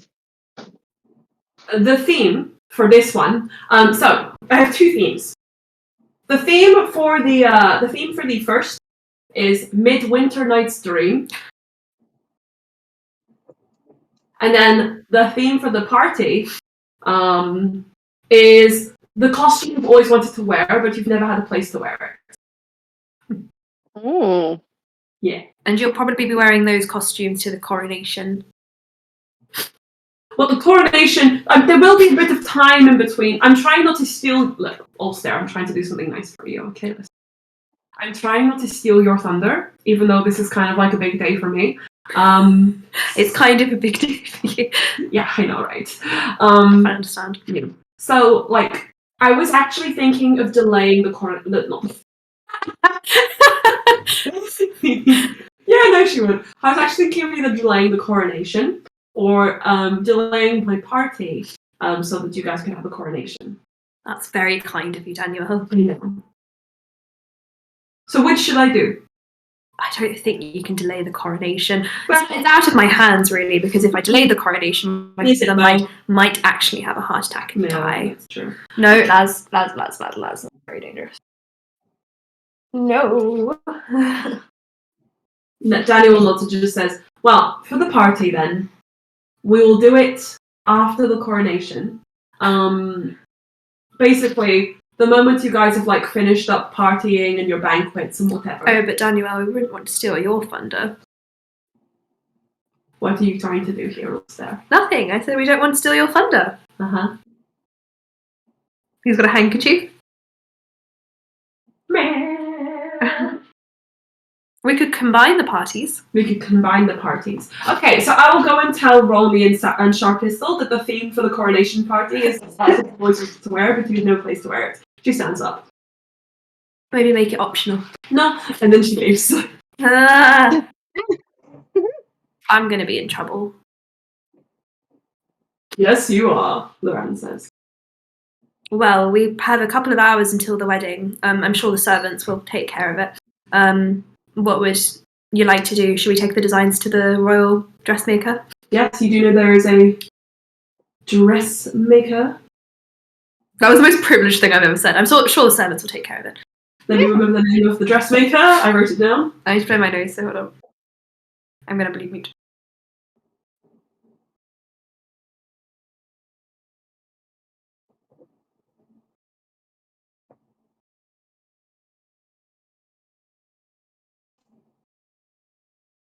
It's interesting trying to think of what Bluey would have always wanted to wear, but never had the opportunity to. I know, I'm trying to... The reason that I don't know choose what that theme is because that's comfortable. the theme I would choose for any party that I would do. So people could turn up in like wedding dresses. People could turn up in like, I don't know, their favourite fancy dress It's kind costume. of sad implication if they turn up in wedding dresses. But like you can only wear that once, so you hardly ever get the chance to wear something like that. I'm really... I cannot imagine Daniel would be pleased if someone turned up in a wedding dress. Yeah, but obviously this is Emma talking. Also turns up. What's that? But anyway. I just had a great idea. Sorry. Amazing. Great. Good stuff. You know who does turn up in a wedding dress? It's Sarasa. Oh, Sarasa. How is Sarasa looking? Sarasa looks like mildly pleased. Just like content. How's in this Loran moment. looking? Loran is looking. He has a very constructive smirk on his face. Also just staring. Full stare. I love it. I love you. We will speak later. Let's go to the royal dressmaker. What did he do? There's a little spark over and it hit your nose and made you Also, it's dizzy. Yeah. You do it 20 times, just like last. I think it was biblical angel. Yeah. So, you guys take the designs for your costumes to the royal dressmaker. Also mysteriously pulls them out of his sketchbook. Like, I just had a couple of ideas. Starts handing them around. Cool. He's got about 4 sketchbooks on his hip. Sarasa kind of pulls the dressmaker aside. Safrina is her name. And passes over a secret piece of paper. Did you do an unauthorized sketch? Drawing is... I can't. It's a secret. It's for Daniel. It's a gift. Okay. Good. Okay. I've never seen your artistic abilities, Sarah. And you never will. Oh. Also looks a bit hurt. Oh, I'm sorry, that was a bit of a Loran thing to say. And I will show you right now. Passes over a piece of... He asks for a piece of paper and draws like a smiley face. I will treasure this. He puts it in his pocket. Great. So, you guys can pass on all your designs. You pass on your designs. The dressmaker takes them into account, takes all your measurements. And then she kind of smiles and she just says, "'Tis a wonderful day for a coronation, and a wedding to boot. Wonderful, wonderful. I should have these ready in time. The coronation's not until much later this evening, and I believe the wedding is in the late afternoon. Considering it's daylight all the time, you're not exactly missing anything. Might just get a bit tired. Well, you have a bit of time, a couple of hours before anything needs to kick off, any preparations need to be made. Why don't we go to the baths? Why not? Is that an invite to me? Oh, no, you'll be busy, won't you? Yeah, I will be. It was an invite to everyone else. Of course, because I need to just get on with my work. Am I missing something? I'm sorry. Please make us these wonderful costumes. We are all very appreciative. Thank you so much. I'm very excited to get to work. Yeah. And she pinches you on the cheek and pushes you away. Okay, also says, I am a king. He's talking out. So, you guys can go to the baths. You can undertake any activity you feel you need. Ulster gives Loran a massage. So yeah, you and Farinia, what have you guys been doing? Have you come along to visit Daniel? Did you spend the time in your room just kind of catching up? Mostly catching up, but like she probably would have started doing Fernia's hair. Maybe suggested they go get something made for clothing and stuff. Cool. Then easy enough. You guys can reconvene at the tailor, and oh, it's a Christmas card. Ah, that's nice. Show my grandma. Ah, wow. You guys can get some stuff made, and easy enough. You guys reconvene at the tailor, ready to go off and do whatever it is you wish to do for the rest of the day. Loran and Ulster seem to be on their way to the baths. Louis, what are you going to do? Well, probably after greeting Farinia, I think Lou would want to go off to the baths. Maybe a sort of short rest sort of thing. I mean, not that it more for the sake of, so she isn't, at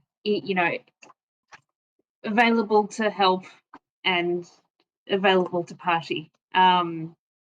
Yes, but also close-ish to where Loran is in case he gets a message from IT. Just in case. Just yeah. Yeah. There are multiple baths so that anyone who wants it can have privacy. You put on your board shorts and your, what is that word? A rashi or a rashi? Yeah. Look, yeah. I mean, if they're private I'm enough, Australian. board shorts and a rashi, Mm-hmm. and get some zinc on your cheeks. No, sorry. Yes.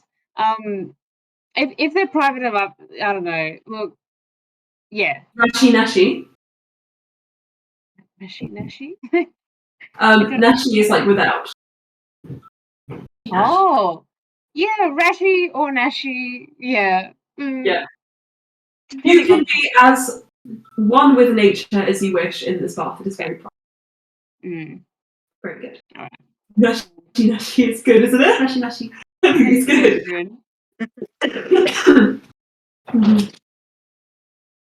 Hang on. Nashi. There's something in my shoe. I can't get it out. What is that? Oh! What was that doing in there? What's that doing in there? What? So why are you in Emma's shoe? Meh. I have an answer for that. It makes me, it produces a similar scent as to like when they're like nursing their mum, which is why they like to get into your shoes. These are not for you. Oh boy. Chocolates are not for you. These are for Mummy. They're not for you. Go on, there's more in there. The unwanted cat lesson for the day. Sorry. Basil's trying to eat my chocolates. Stop it. No, Not for you. No. No.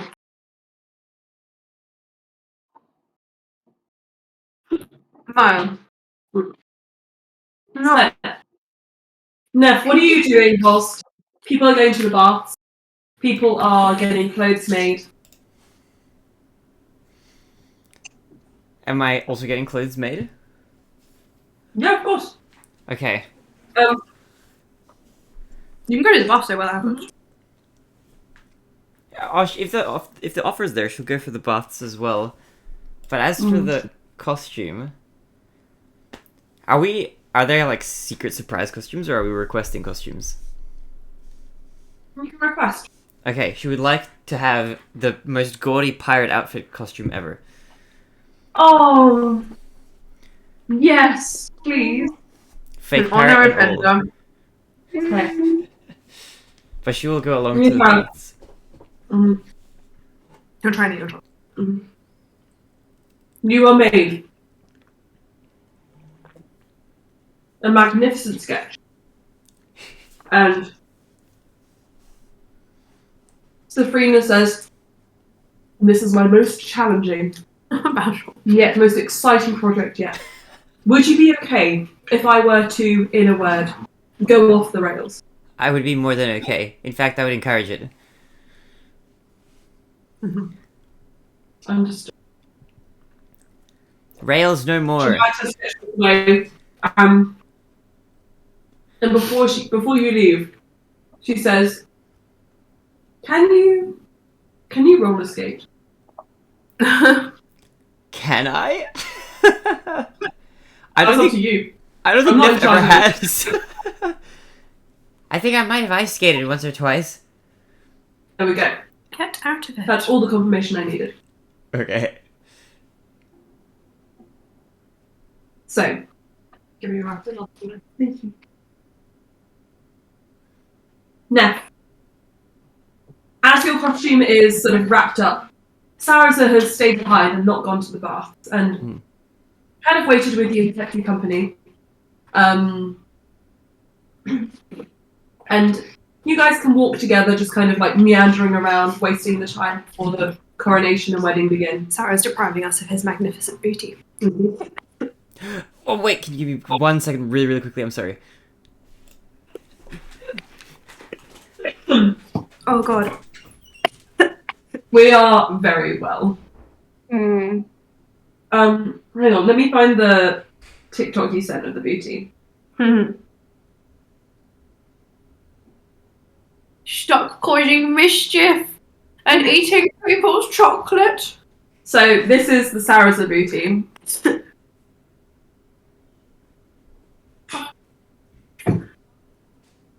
You should just send it to the group. Look at it, it just keeps going! I'll send Okay. it to the group. It's a crime to deprive us. Just reference to the Sarazabuti. On a side note, Slia would have just told the Safrina to surprise her. Okay. There's nothing you've ever wanted to wear in your entire life and never thought, this is my chance.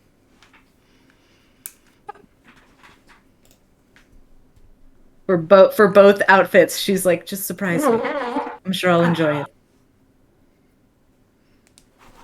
Aelin. Actually, here. Let my wife design it. Okay, Aelin. Pizza just arrived for Thomas. I would like you to text me what Farunia will be wearing, Okay, and I will decide what Slia will be wearing. perfect. Okay. So, do you want to stay behind with Saraza and Neff, or do you want to move on to the baths or other activities? It depends on like what Faridia wants to do. She is at her women call the entire day. Farunia, I think it's her first time in the Ice Palace. She wants a magic carpet ride around it.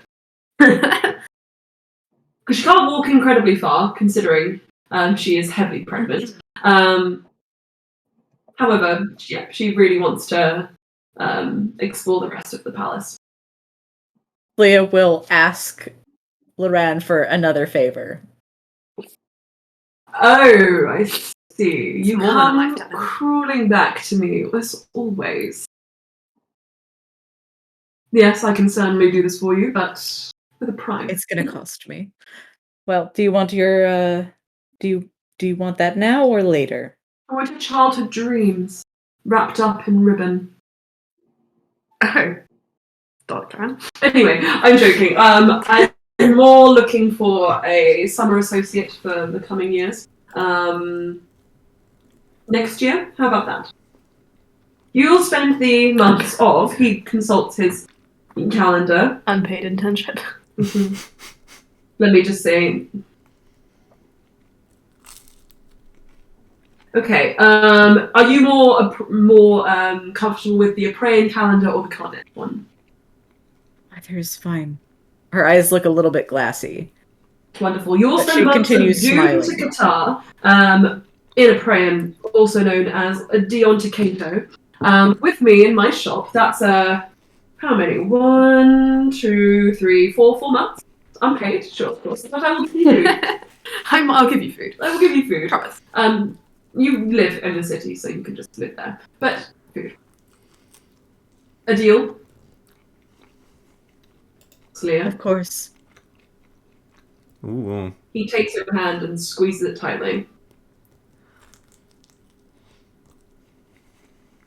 A deal it is. And you know what I'm like when deals are broken. Heaven or hell will keep me from unpaid work. Awesome. I'll give you my best. He leaves. This is too sad.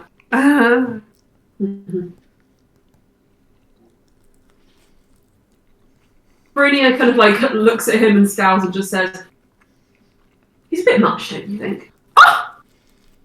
From the distance, Ulster makes a sound.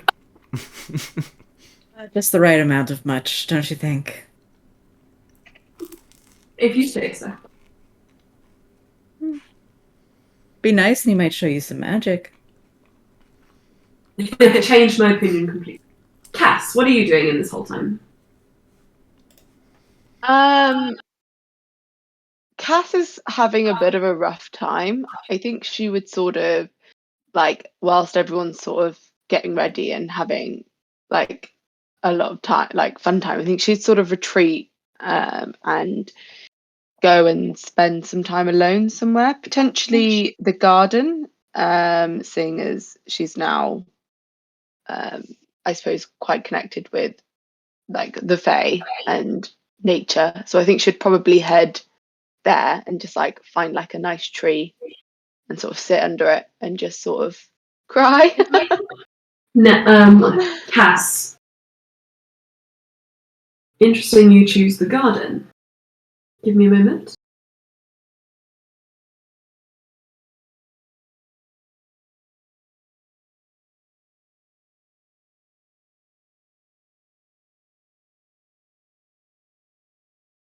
So, in the garden,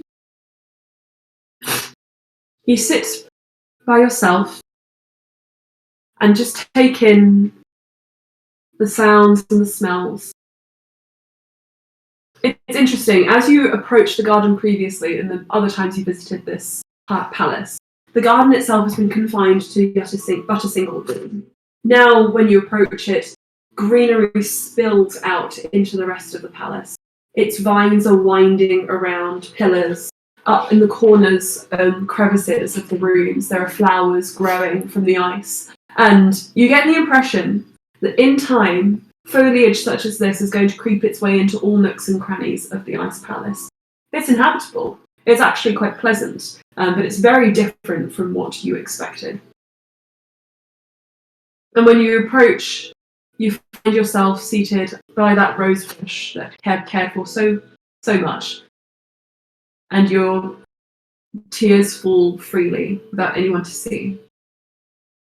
And where your tears hit the ground, you brush them aside, you blink, and blearily you see mushrooms start sprouting from the earth.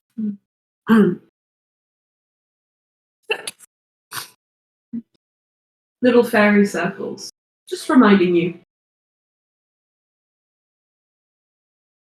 And when you stop crying, they kind of shrivel and bolt. I think Cass sits in the middle of where they like the ring had formed, and I don't know whether she feels. I think she feels a mixture of comforted and also not comforted by the sort of appearance of the mushrooms. But like she sits in the circle, and I think she sort of like meditates for a bit in silence. But like I feel like the tears like will still fall. Mm-hmm. As you cry, you hear rustling in the roses, and you look up and you turn and you see the rose bush is looking back at you as all of those petals and faces all of those petals have formed into faces, and the roses just say, "Oh, don't cry. No, this is not the time for tears." And one of the leaves just kind of like brushes your cheek and just says, "It's actually quite nice over there. You'll live a long time, longer than you would down here. And when you die, you will be a garden. It's lovely."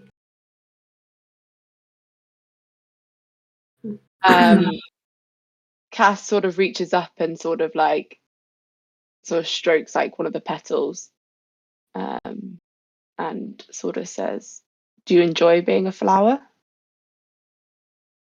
Well, I've always been a flower. I don't know if I can think about being anything else, or whether I'd enjoy that or not. So, I suppose my answer is yes and no, and I don't know. But, yes, maybe. Do you enjoy being a human? Humanoid. Cass is like, "A human grows several inches." I think Cass sort of smiles quite sadly and is like, "I'm not sure that I do." Maybe this will be an improvement. She kind of thinks because it's kind of like a little bit on the nose because her name is sort of in her backstory. She's named after a plant. She's kind of like, haha, maybe I will become the Castle plant. And she sort of, I think she just sort of I think she just sort of starts chatting to the roses and just sort of is like, so what do you think of the new king? He seems rather dashing. He's looked after us very well, and then in his absence, his subject has also looked after us very well, so we like him all enough. Seems very odd. But he will do. Yes, but he does definitely like flowers, so I think he'll do very well. Wonderful. But hopefully we can claim this whole place before long. Sorry, I didn't quite catch that. Did the flowers say that we'll claim the whole place before long? Yep. Cass sort of like nods and is like, yeah, I think Brian would be quite. I think he would be quite down for the palace to be overtaken by plants, to be honest. Indeed. Though maybe ask him before you start spreading everywhere. We will consider it. 4 of the flowers. 4 of the roses. Cass laughs and it's just kind of like, this is future Brian's problem. She's like, yeah, you do you. His first major conflict is king. A watering can crashes to the ground, and you look over Cass as Kev is standing there, just like. I can't see your face, so can you describe the Cass, face? sorry, Kev is like looking there, astounded and aghast and surprised and confused, and he looks down to the watering can as if to say, "What's in the water?" And then he does actually say, "Have I been putting it in the water?" Hello. Cass, are the roses' faces still there, or have they gone now that Kev's there? You get the cheekiest glimmer of a smile from the corner of your eye, and then they are gone. I think Cass turns back to Kev and is just like, I think you're just a really good gardener. I could create. They like life. you. Who do they actually? Nice. Are you all right? Your eyes are quite red. Would you like a handkerchief? I would. Yes. Yeah, I would. He passes you a monogrammed handkerchief and he just says, "You know, I don't think I've ever really spoken to Allstairs party members at length. It's a pleasure to meet you properly, I guess, and have this conversation. I've only really spoken to you in group contexts, I think." Yes, and I want to apologise for the party just before we left for the trials. I think I was sort of trying to make make fun of you quite a lot. But no, that wasn't me. I did feel like you weren't quite yourself, but that's fine. Because you're yourself now. Talking to plants and all that stuff. So that is new. Yeah, she reaches up and like touches the eyes under her eyes, which are sort of still there because the amulet, they're kind of just gone, aren't they, at the minute? Yeah, they're just closed. They're just, at this point, almost it's just like a line under your eyes. Yeah, I think she still like touches them and she's just sort of like, yeah, hopefully I stay myself.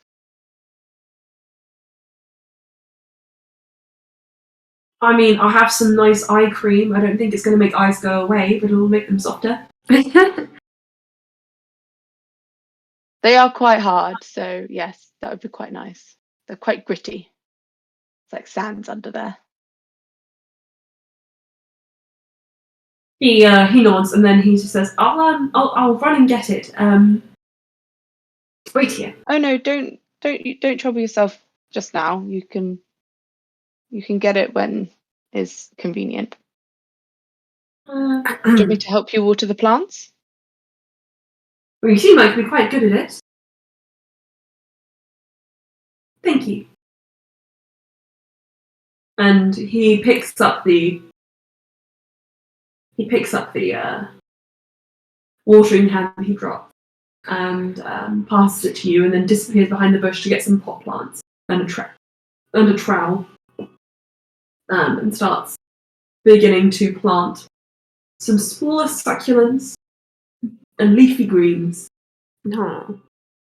So we can water the roses. And I think whilst he's doing that, I sort of like wave my hand, and a little daisy grows in his lapel. Daisy. Always like that name, you know.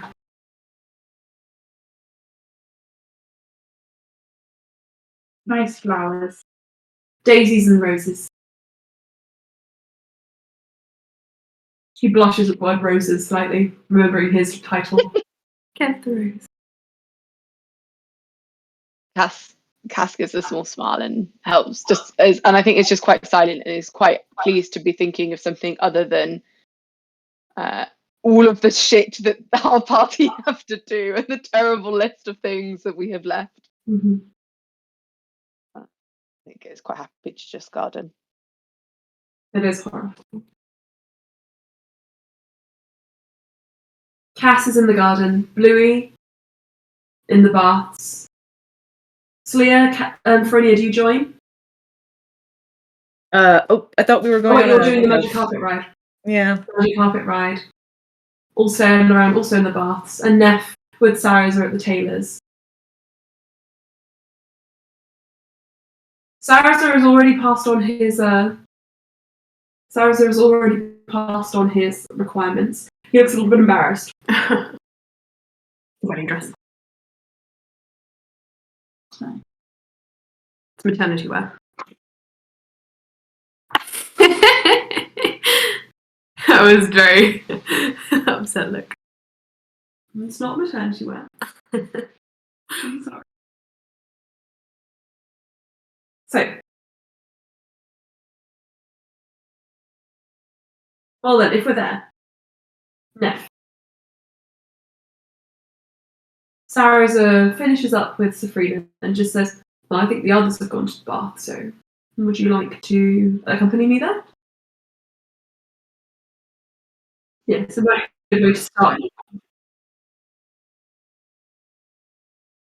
As you guys walk over, Sarah says, so your mother is also going to come to the wedding, as expected. Yeah, I think so. I think she's gonna be here. She said she wouldn't miss it.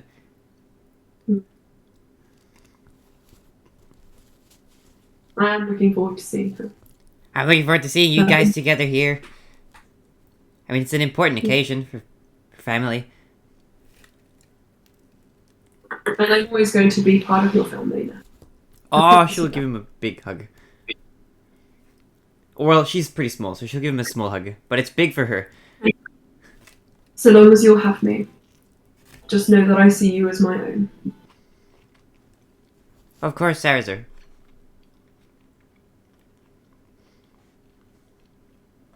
Sarazar? I love you. Yes.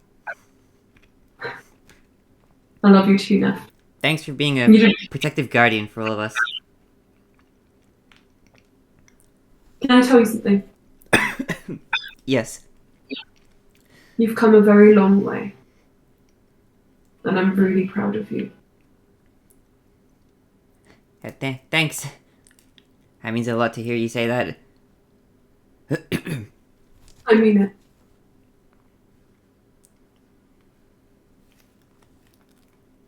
And we'll find Osha. We'll bring her here or to wherever we make home. Neff just kind of looks a little bit sad again. I know it's been a long time since she disappeared.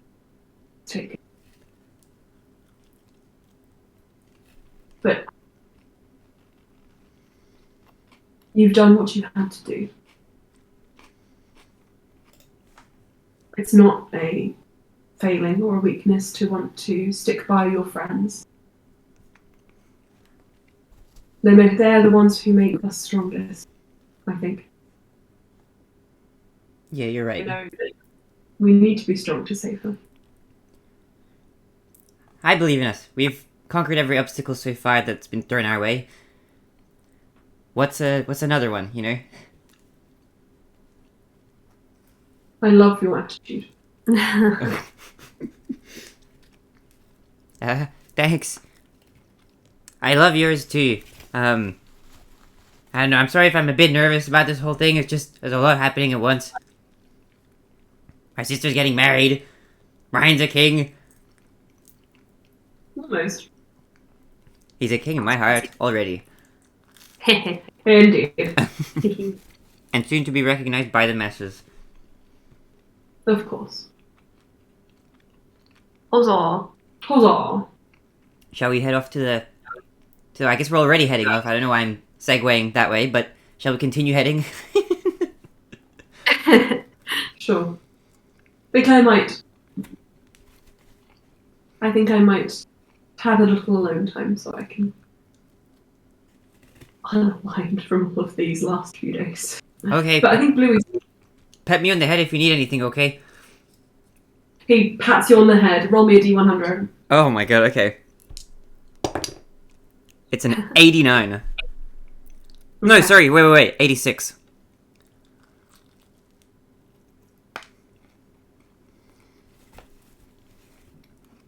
Hang on.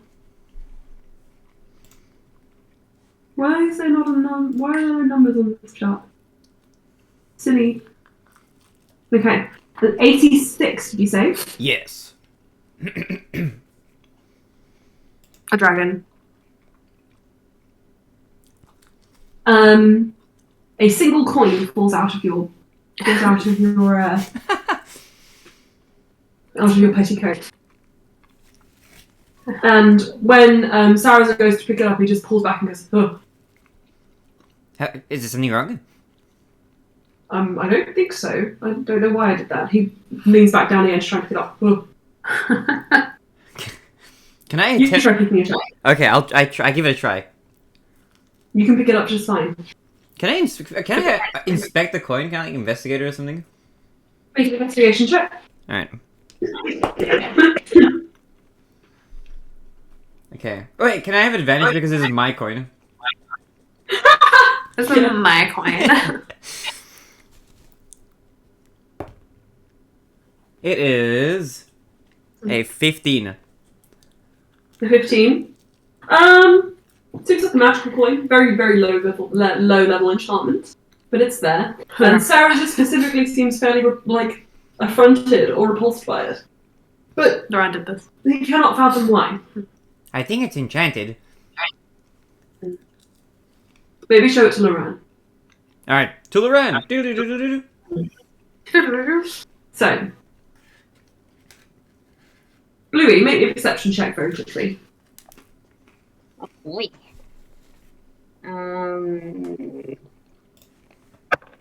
Oh, okay. I think that's a 12.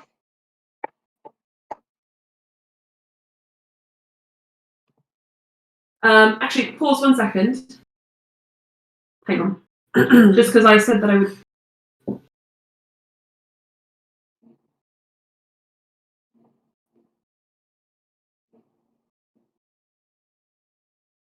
Ish my baby.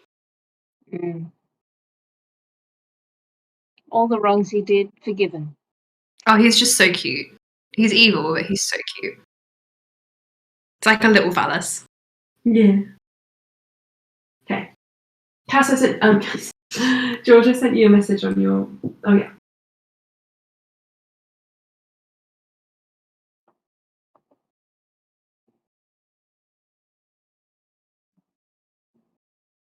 Now, Anna, what did you roll on your perception check? That was 12. 12. Okay. I'll keep this in mind. That's ominous.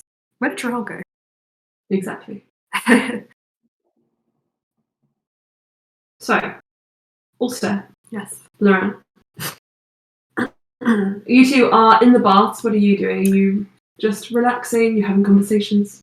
I would like to say, Bluey, If you would excuse us for just a moment. Oh, you guys are in separate. Oh, well, he would take Laurent to like the furthest bath in the area, sit him down, sit behind him, and start giving him a massage. Just wanted to check how you were doing, really. Me? Mm.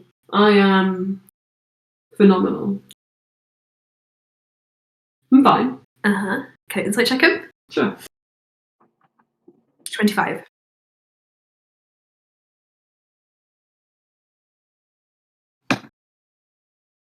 He seems to be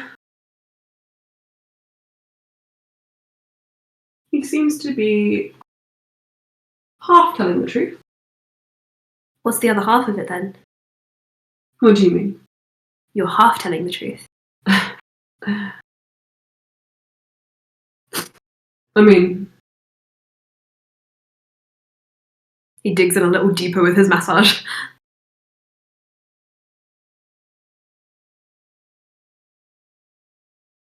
after everything that happened in the trials, I thought, anything that had come before wouldn't matter anymore, considering it's such a good thing to happen. But I still have feelings that linger, that make me feel not myself. It's about Zaraza.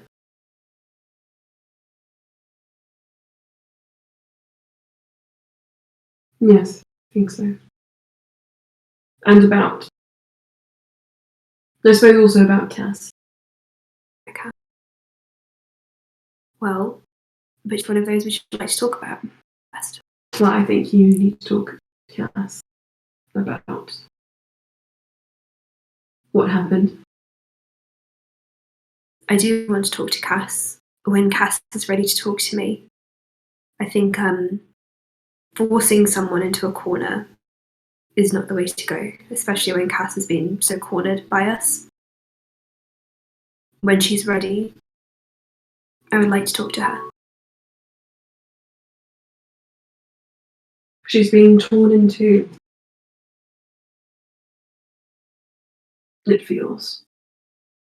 I know that's not her fault, but I'm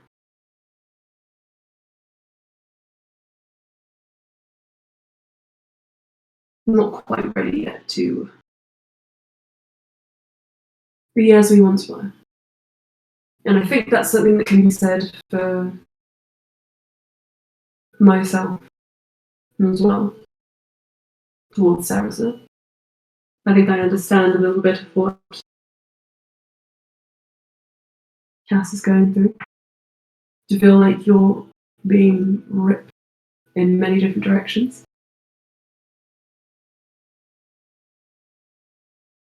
Cass won't be freed from that tug of war until we face Elan. I know that's inevitable. For you and Sarasa, I think that's something that will take time. But if there's any way that we can...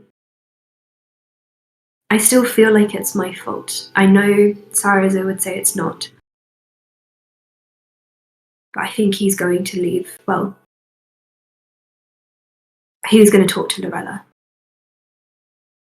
I know it's not because of me. I know it's because of something that I told him.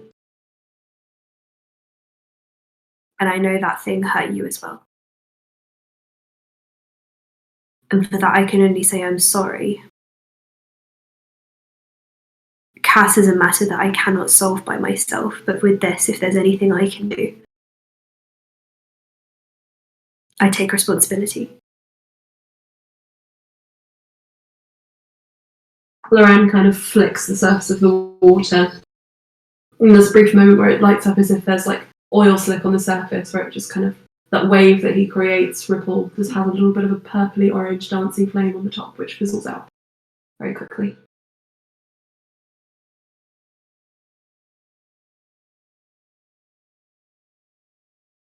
Anything you can do.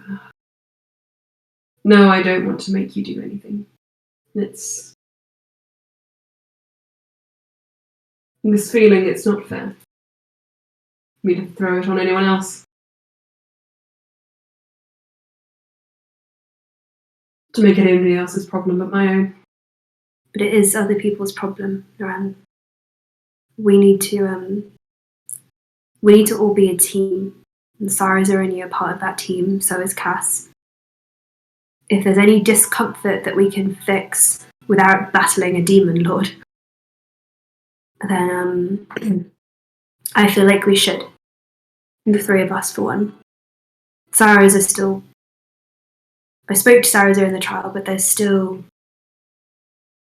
pain there.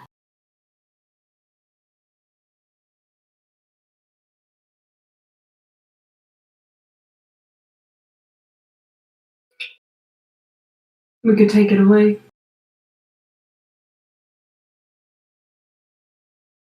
What do you mean? All of this, we could take it away. The power exists. You want to erase our memories?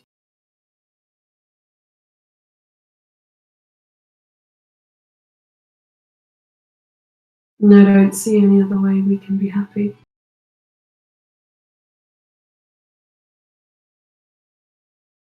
I thought you wanted us to keep the memories to stop it from ever happening.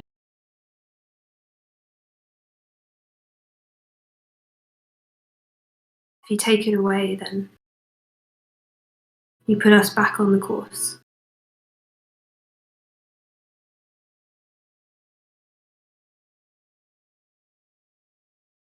Then I guess I'll just be immortal forever.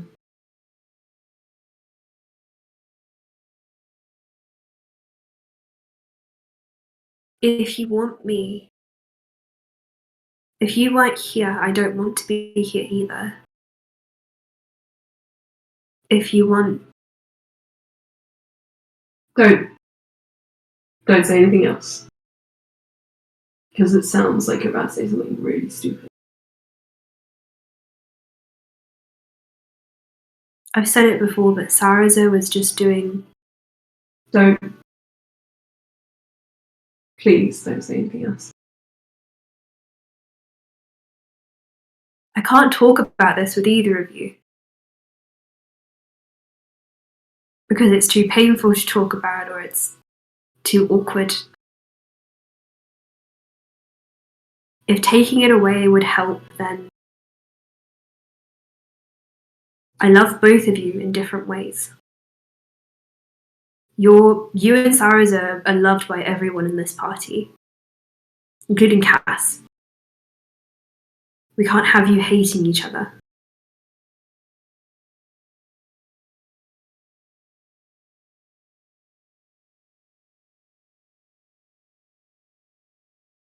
Then I think it's decided.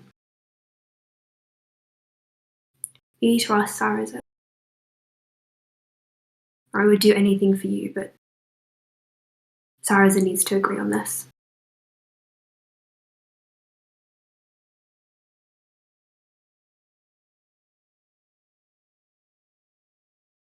The way the spell works as well, I won't be able to do it to myself. I'll need to go to my mother to do it. Then it's a conversation we have when Zarina's here, since we don't know when we'll see her next.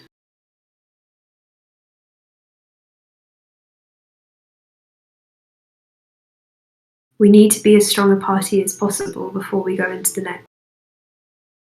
Whether that's Osha or Melas or Elijah, we need to be as strong as possible. And right now we're fractured. We can't fix Cass right now, but we can fix this.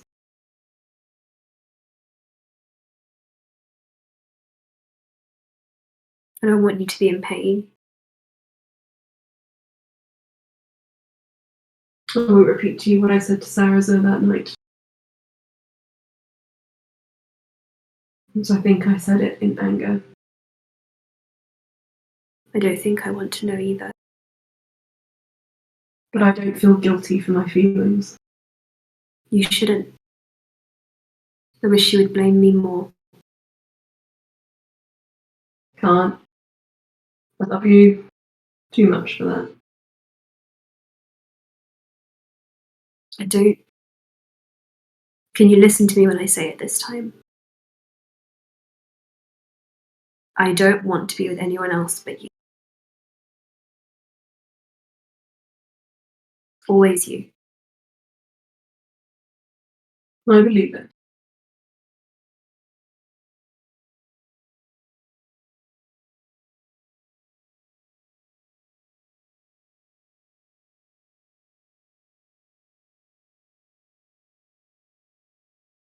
You're going to need to get rid of the sketch.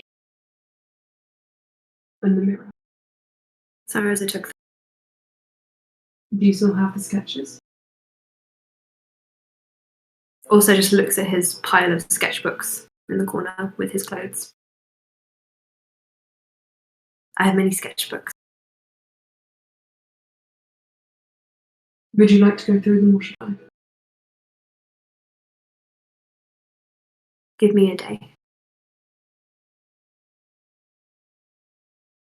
To say goodbye? To pick out the things that need to leave.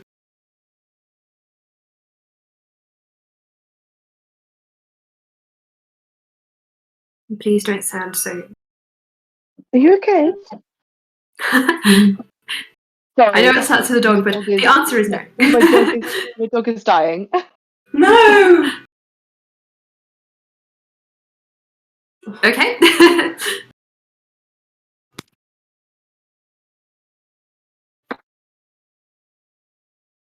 This episode brought to you by Cute Fluffy Animal. Also will say, please don't sound so disgusted when you say that. And I won't say it anymore. That's horrible. It's today.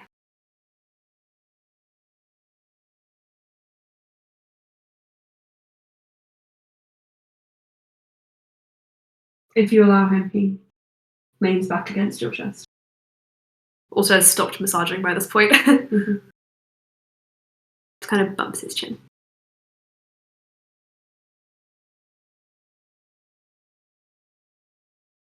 Then when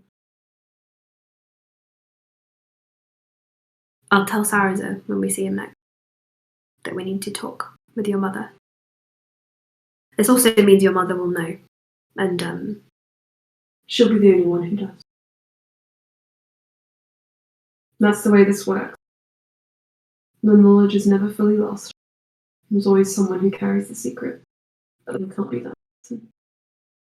she'll hate me. No, she won't. I would. Nobody hates you.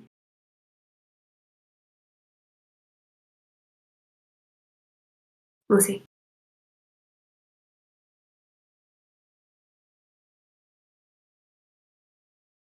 In fact, I hear footsteps. Speaking of people who aren't super happy with me right now. Neff, you and Sarasa make your way towards the baths and you separate.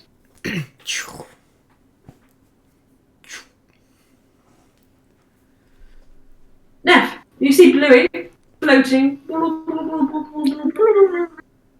Bluey's having a great time. Bluey's having a fabulous time. I spy Bluey in the water. It's like a crocodile. Hi, Kind of Bluey. scary.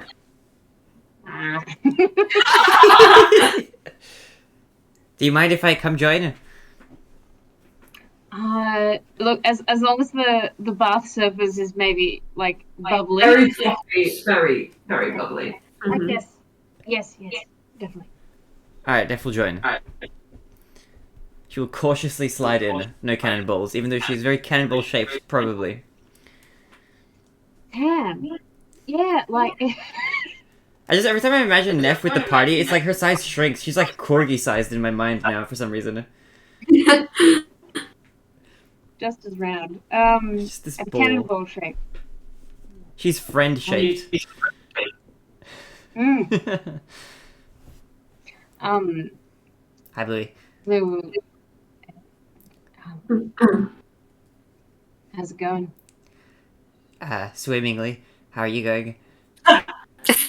That's a good one. Yeah. I don't know. I'm thinking about tonight. Mm-hmm.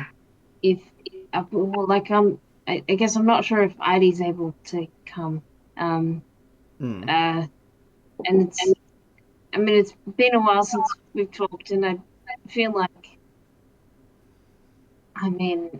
there's probably a lot that's happened in town that I don't know about, and there's certainly not a lot that she doesn't know about what happens there. But I also don't want that to kind of overshadow. I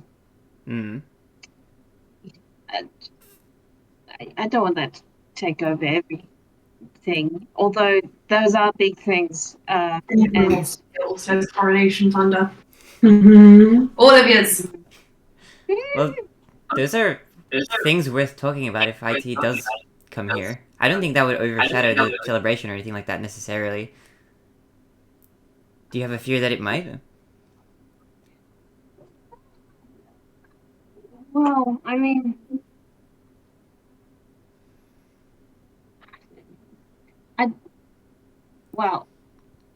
don't want to take anything away from Brian, and certainly not from Lucas and Danielle.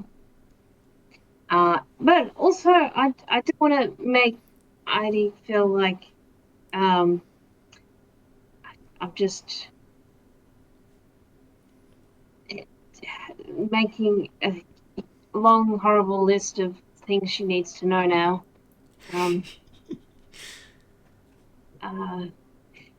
So that's where I'm at. I Although understand the bath that. is very nice. I'm sure it'll be perfectly fine. I don't think anything will be overshadowed, if that's what you're worrying about. I think it'll be nice. It'll be a glorious event of magnificent proportions. If anything, that'll maybe take us out of the shadows, so to speak, for a little bit. And then we'll have plenty of time to talk about lists of things.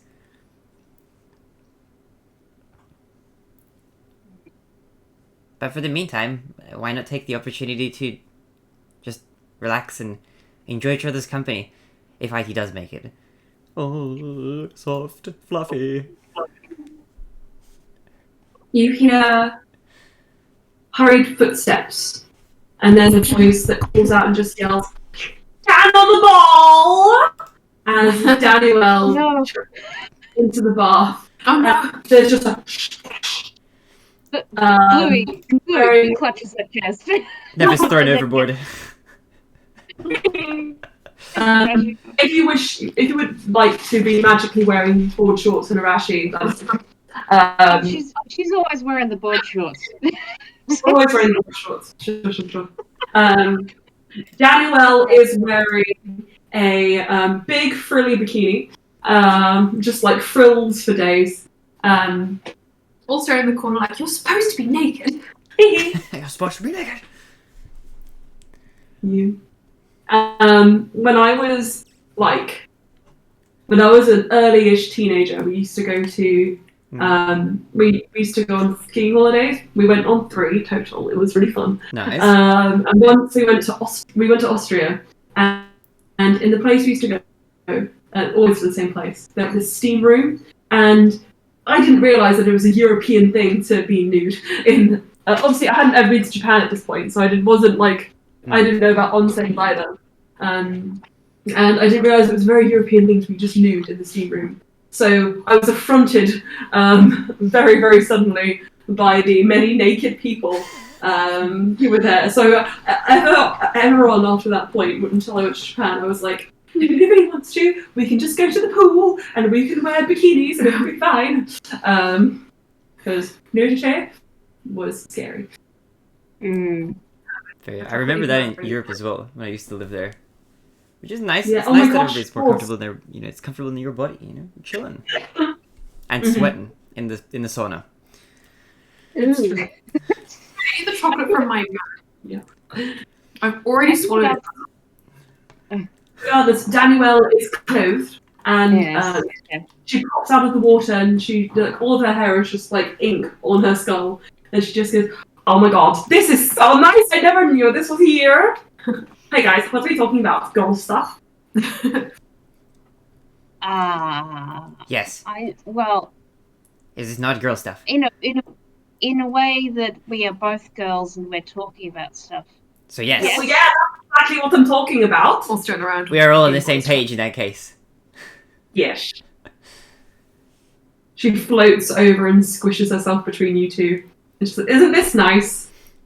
It is. Now that I have my rashi on, yes.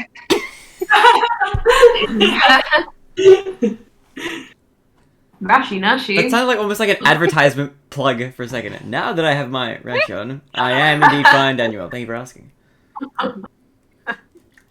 Neff, what is that?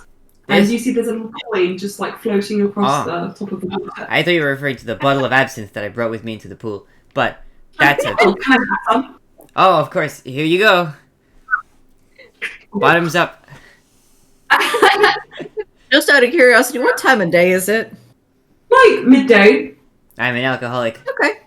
I need you guys to understand. You went to bed super early yesterday, and then also because of the winter sun, it's like almost impossible to sleep like a full 8 hours in a row. It is very common to sleep like 2 stints of 4 hours in this country.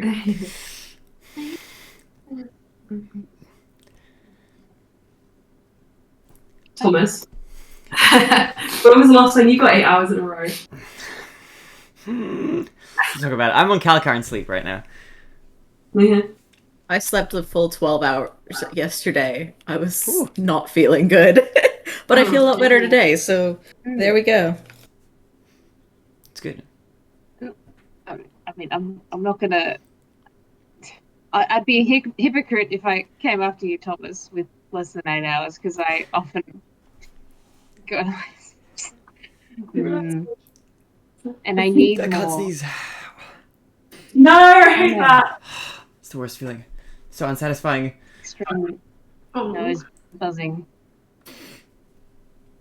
You guys have heard of rotisserie chicken. Now get ready for pumpkin spice lala. Aww. Oh. Oh, he's so cute. I love him. I know. The well-behaved child. Indeed. So, as opposed to you. Yeah, the breeders told us an Abyssinian is going to be too much for a ragdoll. Oh, there's going to cause chaos in the house. No, it's the opposite. It is completely the opposite. Yeah. The little Abby boy. Because the thing is, Because these cats have personalities. yeah, he kind of does his own thing. So he's not constantly following us around screaming for food. Unlike And no one. he has some survival skills, so I think he understands if food doesn't come now, I will eventually get it. Or at least he understood that until we met Baz. And now Baz is like, give me I had a piece of chocolate. I came out of the kitchen. Baz started butting my mouth to get the chocolate that I'd already swallowed because he thought it was his. Yeah. Rotisserie chicken. Mm.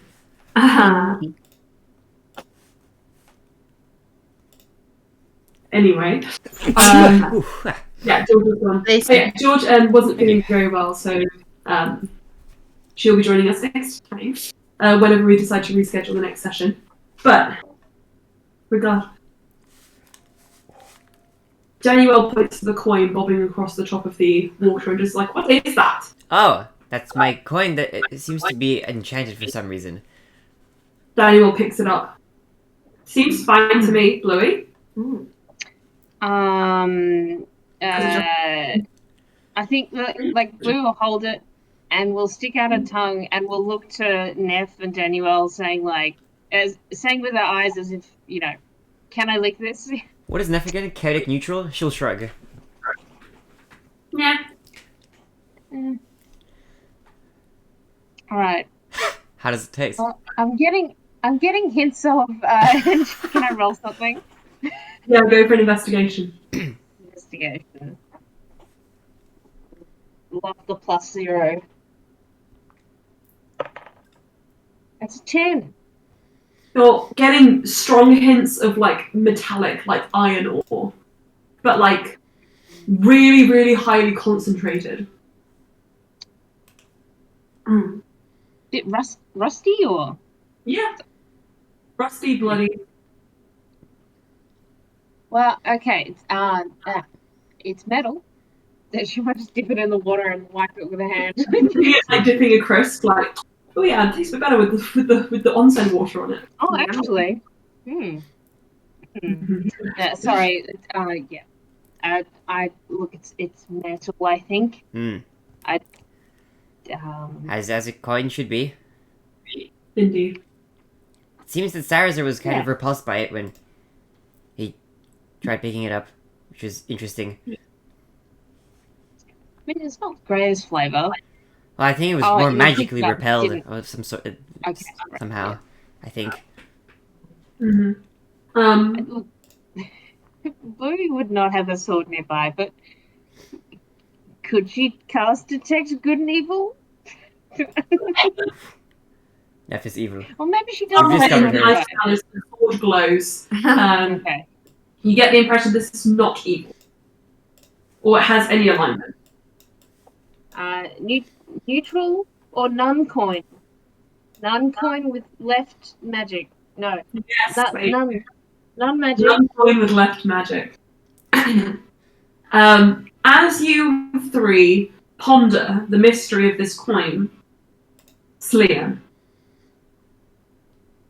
Loran is in the bath. However, there is a little changing room, which is partially obscured by the bath, which has his items in it. Magical carpet is among them. Do you just take it? Not without asking. Okay. On your way into the baths, you pass Sarazer, who is hesitating as he kind of like stands at the entryway, like. Go on, Sarazer. Wait. How is he hesitating? Is he fully clothed? Is he? He looks unsure as to whether he should join. Go on.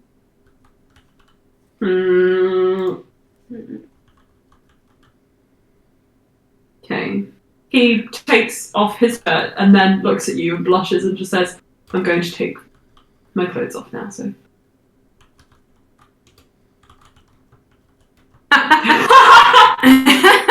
Leo finally gets it. Okay. He just starts. Leo looked away. Okay. He just starts undressing. Like she waited, when like, you look back, to he has see. a towel wrapped around. It looks like he's wrapped it twice and it's kind of bulging at the booty, but it's just the booty. It's just that booty. Yeah. Usually Sarazer has a bit of like meat around his waist, like sort of like quite sort of an inch to pinch. Because as always with the fighter, they don't necessarily constantly keep up their physique. It's more just as it comes, those bursts of energy. But now, because he's just come out of a high intensity battle, his like every single muscle is defined. Like all of his skin has just been pulled back, and he looks a little bit uncomfortable about it. And he's just like, "Please don't look at me too closely." Like she kind of registered that he was wearing a towel, but never really like looked below his like eye line. Thank you. Are you also going to bath? This is mostly a question I'm asking because I want to stall going in. I believe that Verinia wanted to go have a tour of the castle, so... Right, so you should come in with me and ask Fran. And you should enter at the same time. I did already ask about the carpet, but I'm not gonna go through his things without... Yes. Sarazer. Yeah, Sarazer don't go through his things without asking. No. So Sarazer just walks in. That's what he said. You hear this conversation very clearly from the other side of the partition. Oh. Loran, to his credit, takes a deep breath and sighs and just says, "Oh, the water's only going to get hotter." Whilst you're in it, Mm-hmm. I finished your joke for you. Oh. Oh.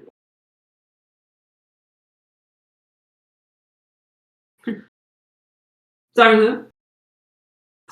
Allstairs put a towel on. Is he prepared? Accordingly. Yeah. You guys enter in, and Sarza just sinks the towel on into the water, and just kind of gives a respectful distance. Sleer, mostly covered. Everyone is mostly covered, and Except Moran. except Loran. You can ask him for anything you might require. Eye contact all day. It's like eye contact all day, not looking below the surface of the water anyway. Hello, Sleer. Hey, the carpet tour manager that we had talked about earlier, indentured servitude for the next year. But of course, I've left it wrapped up just over there for you. Do not touch anything else. On pain Wasn't of going to. servitude. Good. Didn't you already enslave Sleer? More servitude can always be found. Mm-hmm.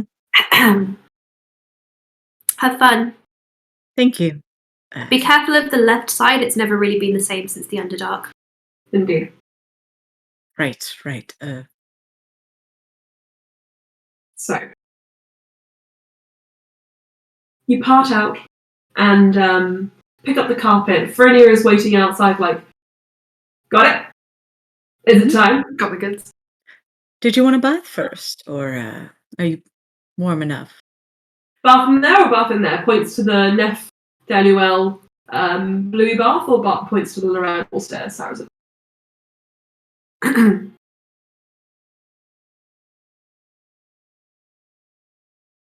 Flip a coin? If Sleer looks over to where Allstar is, he's just like, don't join in. Oh, this is serious. He's like nodding his head towards Nef's bath, like not being subtle at all around as far as I can see it. Slea's just like, that one it looks like is our. And what's really funny is I think Farinia's got a higher passive perception. Yeah, so she would have just been like, yeah, no, I'm already there. Also, we're having issues. Farinia mouths, I can see that. So gives him a thumbs up. Farinia throws off her towel and bounces into Danielle's bath. Bluey, Neff. She approaches you and just says, "What's that weird coin?" Emma really wants you to uncover the secret of this coin. Yeah. I think it's a magical coin of some sort that repels Sarazer, specifically. Oh, right. You can use that. That'd be funny. Pass it to me. I want it. I have She's waiting. It should be fine after the water. Yeah. It's been. Takes it. Looks like a coin. That's because I think it is. Cool. She places it on top of the water and pings it towards you, Sleer. Sleer? Ooh. Wait, Emma, I have a question. Did you say this coin floats? Yeah. That's It weird. repels Sleer as well. It's a floating coin. Yeah, Slea, she's gonna try and touch it, even though she's like, oh. It's like a magnetic force. You can't The closer you get to it, the further it goes from. It's actually moving across the top of the water now. Wait, is there like a divide between these two baths? There is a way that they are connected all. There's more of like a fence kind of thing between them, and there is like a filtration system, so all water is circulated throughout the bath. So you could feasibly get the coin into the other bath if you wanted to. Yeah. Hey, F, will you pick up that and flick it into the other bath? And really well. Pass it. Okay. Make me a dexterity check, please. All right.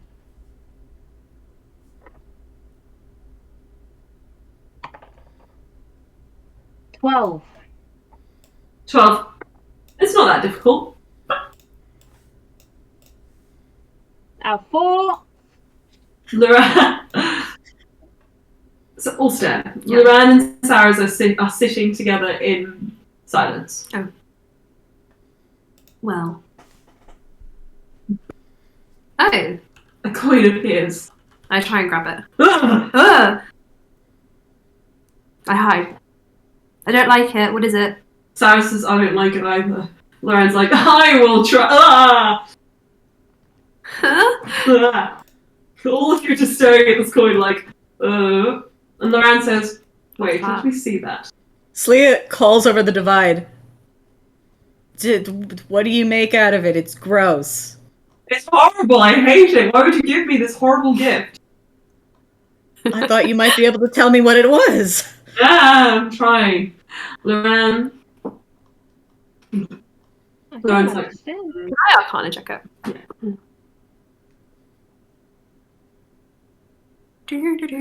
Free Shavakadu. Hold on. And then what did you roll? He's my peri chicken. Wait, I cannot turn to pages because Baz is sitting on them. I have a higher Arcana score than that now. Hold on. Yeah, I realized that too. That was what that face was because I was like, Yeah. 14! Hold on. Sorry, I haven't updated this book which has all my stats in it, but they're like stats from 2 levels ago. So, 1 second, please, whilst I open All-Star Game Mundane. Arcana plus 9, which is a 17. 17.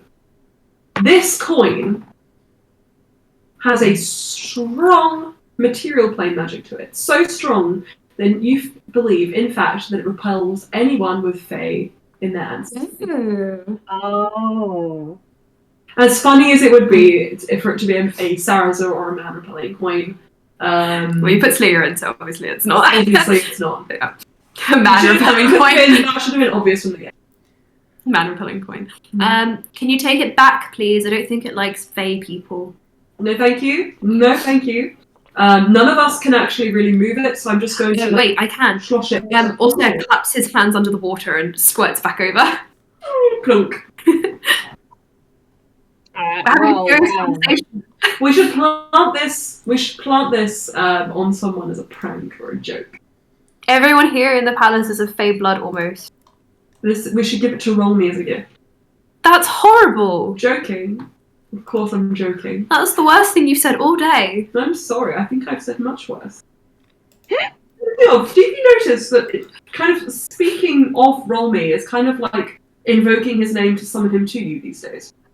Look! Watch this. Roll me, roll me, roll me. You hear her shuffling behind the partition. Roll me leans over. What? Why are you here? Just wanted to make sure that everything was adequate. He is covering his eyes. I'm wearing a towel. Only Loran's not. No, I cannot look.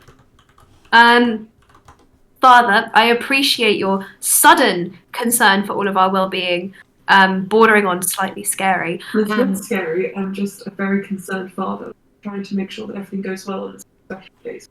I am going to have a conversation with my brother-in-law and my husband. So, if you would like to join everyone else in the bigger pool, that would be much appreciated. I don't want to. He just leaves. He confuses me. Mm-hmm. I think he's trying, Sarah's said, to do something. That was very eerie. How did he get in here without me noticing? Loran just says, like I said, it's an incantation. Roll me, roll me, roll me. Loran looks at you and gives you a wink. You're making fun of me. It was an illusion. Oh. I'm joking. Anyway, also pulls up the partition a bit higher. I was trying to have a very serious conversation. Obviously, it's not anymore. Loran and I have been talking, and we are going to ask your mother to help, potentially, if you agree to it, wipe our memories of this unfortunate happening. I think this is great. Means you're... No, sorry, I was joking. Because of the cat. Sarah's kind of blinks as if for a moment forgetting, and then realization washes over and just... He's quiet. And he says, Is it possible to leave anything behind? And the Rad just says, names, faces, memories, that all has to go. Anything like that remains could destroy the incantation. It could weaken it. The only thing I can promise leaving behind is vague emotion or inclination. What do you want to keep, Sarasa? He looks like uncomfortable, as if he doesn't want to say it in front of Loran. Also places his hands over Loran's ears. Don't. Loran tries to stop him. Please.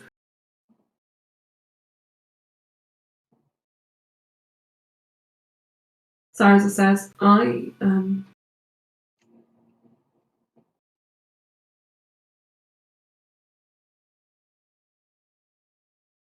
think I do want to have family of my own one day. Entirely my own. He looks at Loran, just to kind of like drive that point home. And I know that Lorella doesn't want to have any more children.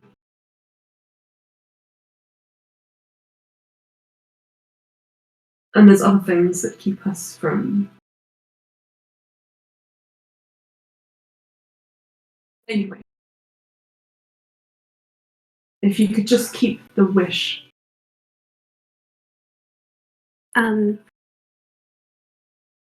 Would you rather we wipe the memories before or after, Lorella? You've spoken to her.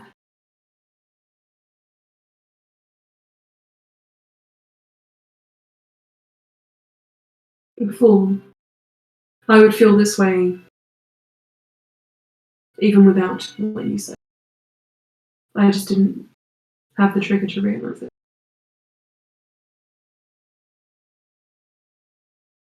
Ulster now looks uncomfortable. I already spoke to Loran about this, but if we get rid of the memories, there's still the possibility it might happen. Can you... Loran persuaded me to accept that, knowing the alternative. Loran looks very distant at this point. I just want you to know that before we do this. Ulster looks kind of disgusted with himself when he's speaking. Sarasa also looks really disgusted with himself.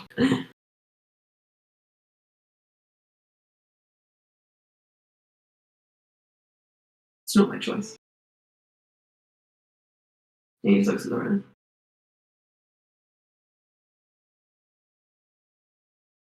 Loran just says, there's no point talking about it anymore. If it's up to me, then we're doing it.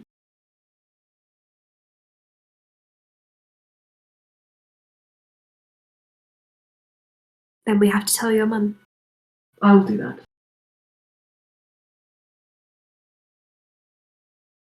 I'll make it work. I know what we need. I know what she needs to know for the spell.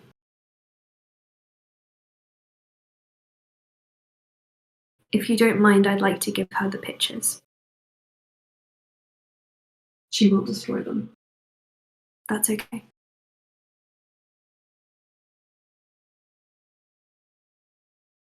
I just want to be the one to do it. Loran looks uncomfortable. Fine. Good.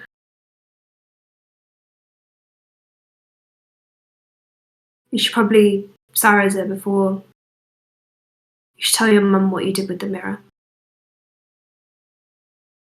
Just so someone knows where it is. If that falls into the wrong hands, it's dangerous.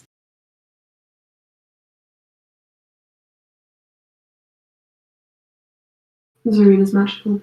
She probably knows where it came from. She could probably return it there.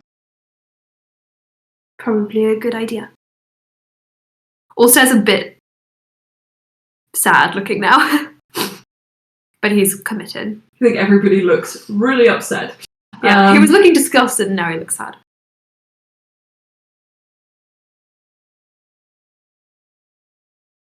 Does this make you happy?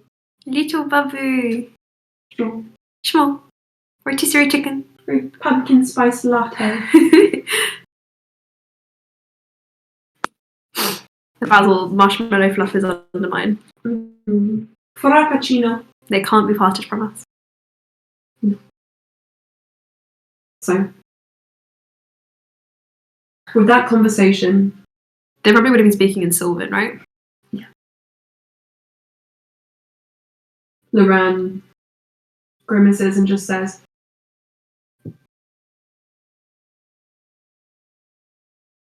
wait. Oh, send sending to my mother and prepare some teleportation circles for IT and Freya. They probably can't get anywhere by themselves.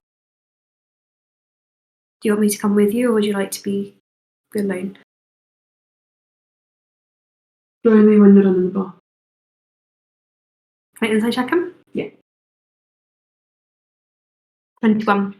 He looks like he genuinely wants to be alone, but he doesn't want to make you feel rejected. I think Ulster understands and he'll let Loran go.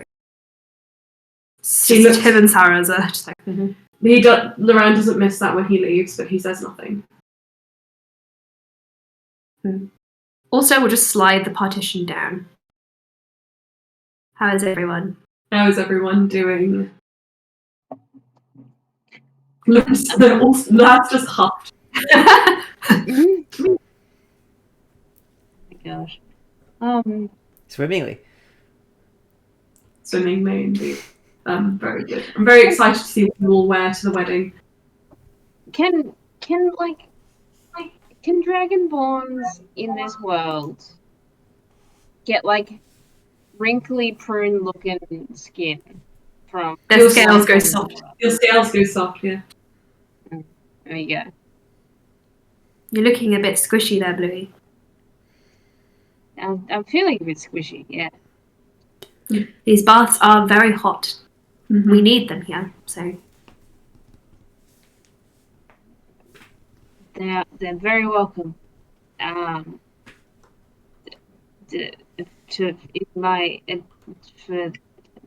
compared to cold, yes. Ulster will climb out of the bath. I have a couple of things just to gather. If you would excuse me, I will meet you back at the dressmaker in an hour. In an hour. Yeah. Okay. He will scoop up his clothes, his sketchbooks, and go back to his room.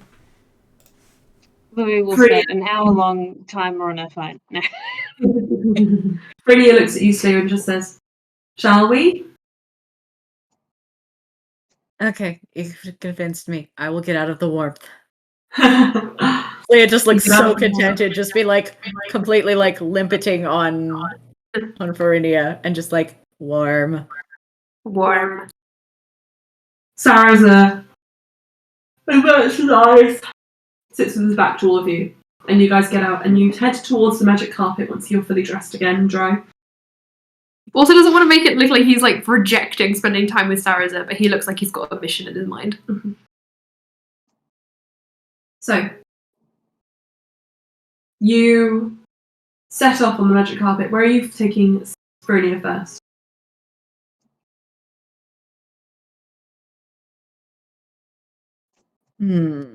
Probably over like the gardeny like area where this like magic has like nature magic has erupted. Wow. Okay. Cool. So you fly all the way up the spiral of this ice palace. You follow the tree and you sit amongst its leaves, momentarily looking over the full stretch of the Masai, the ice desert.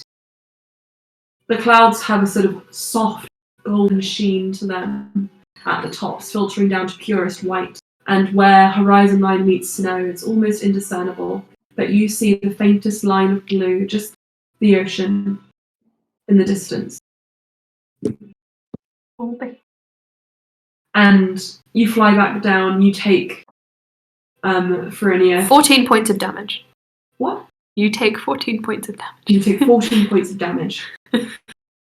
No. It's the wind force. And Too many G's. Farinia is looking around bewildered and she says, "What on earth is that?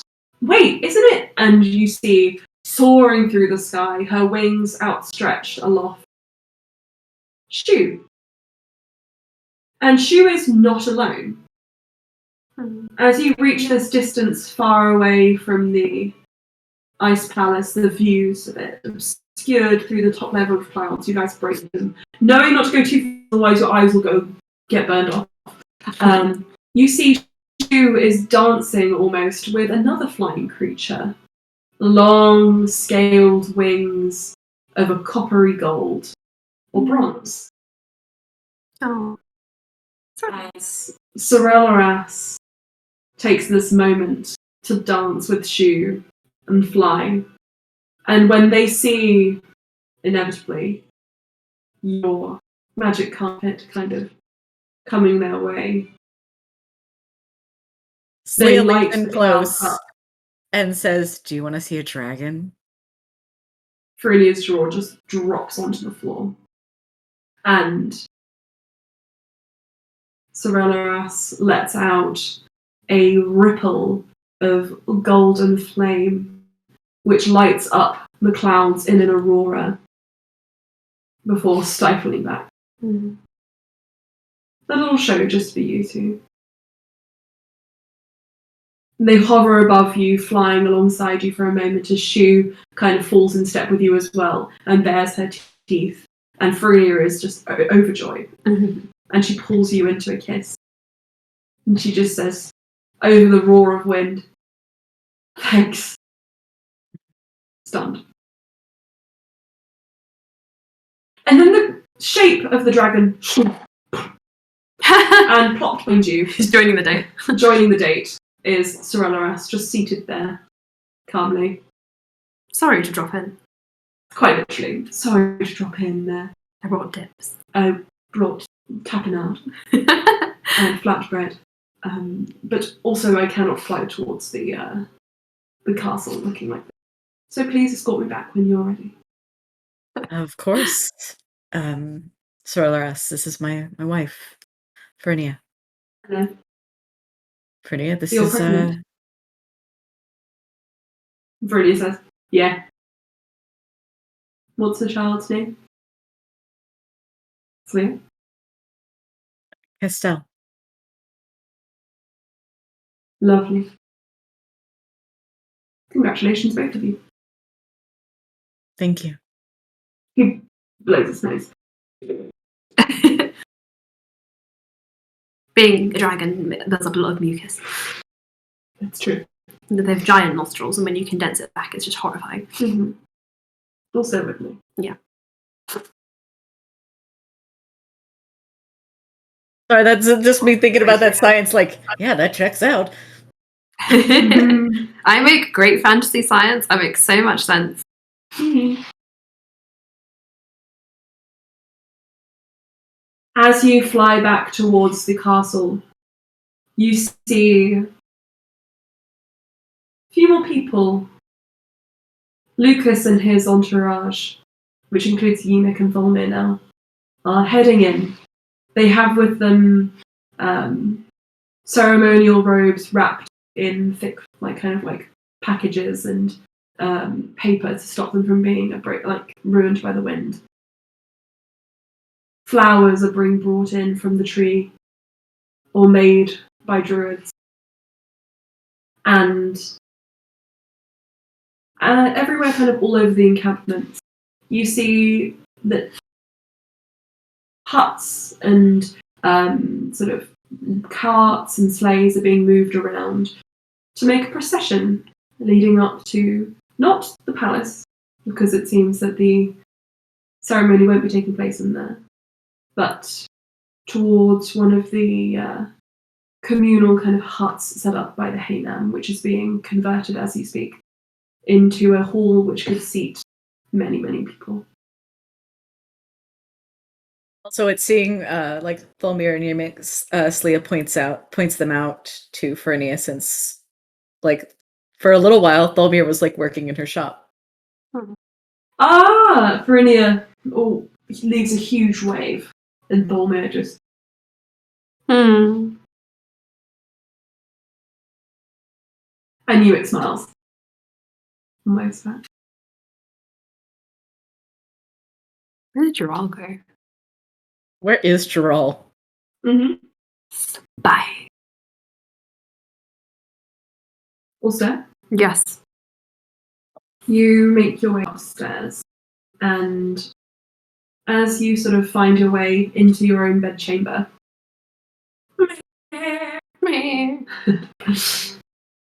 He likes to bury his face in this blanket. he really likes that blanket. Yeah. It's like the blanket that reminds him of like being in the womb, I think. Yeah, that's nice. Ulster heads to his room, looking a bit jaded.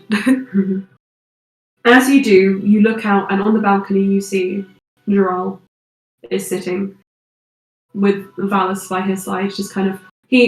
Gerald is leaning on the balcony, and Valis is trying to copy him, but is on his tippy toes. Ulster knocks at the door. They look over, and Valis is like, "Hey, I unlocked the door."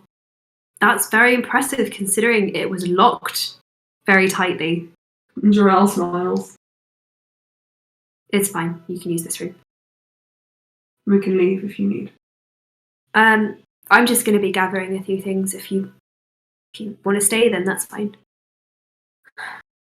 It just seemed this is one of the only places I kind of know in this palace, so it felt right to be here. You're very welcome here. I've removed all of the extracurricular items that you had around so that Valis can't find them. What have you done with them?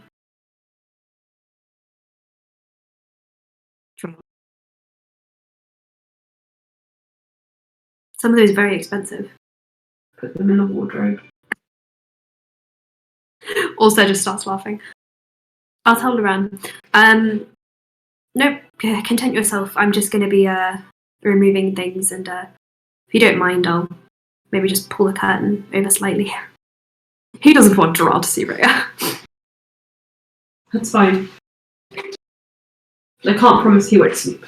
Looks at Valis with a little smile. I mean, he's a child, so don't expect anything less. Also puts all his sketchbooks on the desk and starts rifling around through other papers. Gerald watches for a second and then turns and puts a hand on Valis' shoulder and just like firmly holds him there. And Valis starts squirming immediately, but does not escape. You have privacy? Ulster will find all of the illustrations he made based off the mirror worlds, and he'll just gather them into a pile and start going through them. Sat at his desk. Just kind of sorting them into different areas. Okay. No one interrupts you. A couple of times he looks over at Gerald and he's just like remembering certain things from different worlds. Gerald? Yes. I just wanted to say that I'm very happy that we're friends.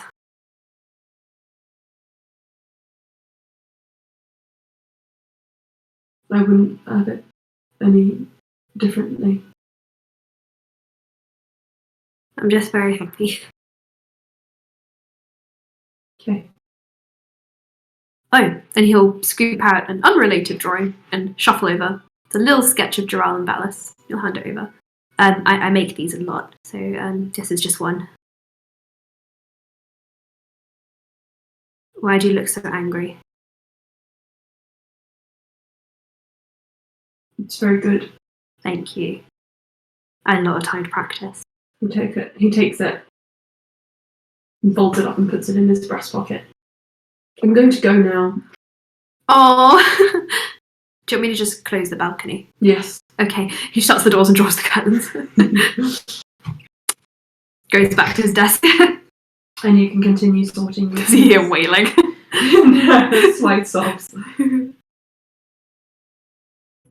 You can continue sorting your things. Somewhere else in the palace, Loran is summoning circles and helping escort various girlfriends and mothers to their family members. Hello, other cat. Kev gets Cass a pot of eye cream from his rooms and starts heading back towards the gardens. And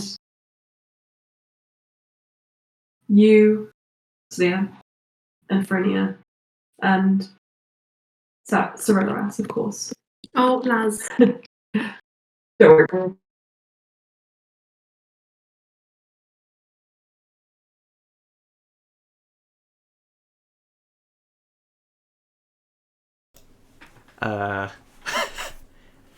I think something has. Emma, gone I on. can't hear anything you're saying. Sorry.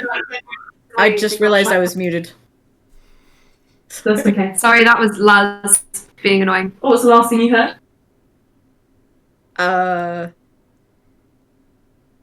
Loran gathering girlfriends and mothers and Slia and Fernia and Sorella Rass on the magic carpet ride and Brian gathering his things and And you land the carpet in the uppermost branches of the great tree that wraps around the Ice Palace.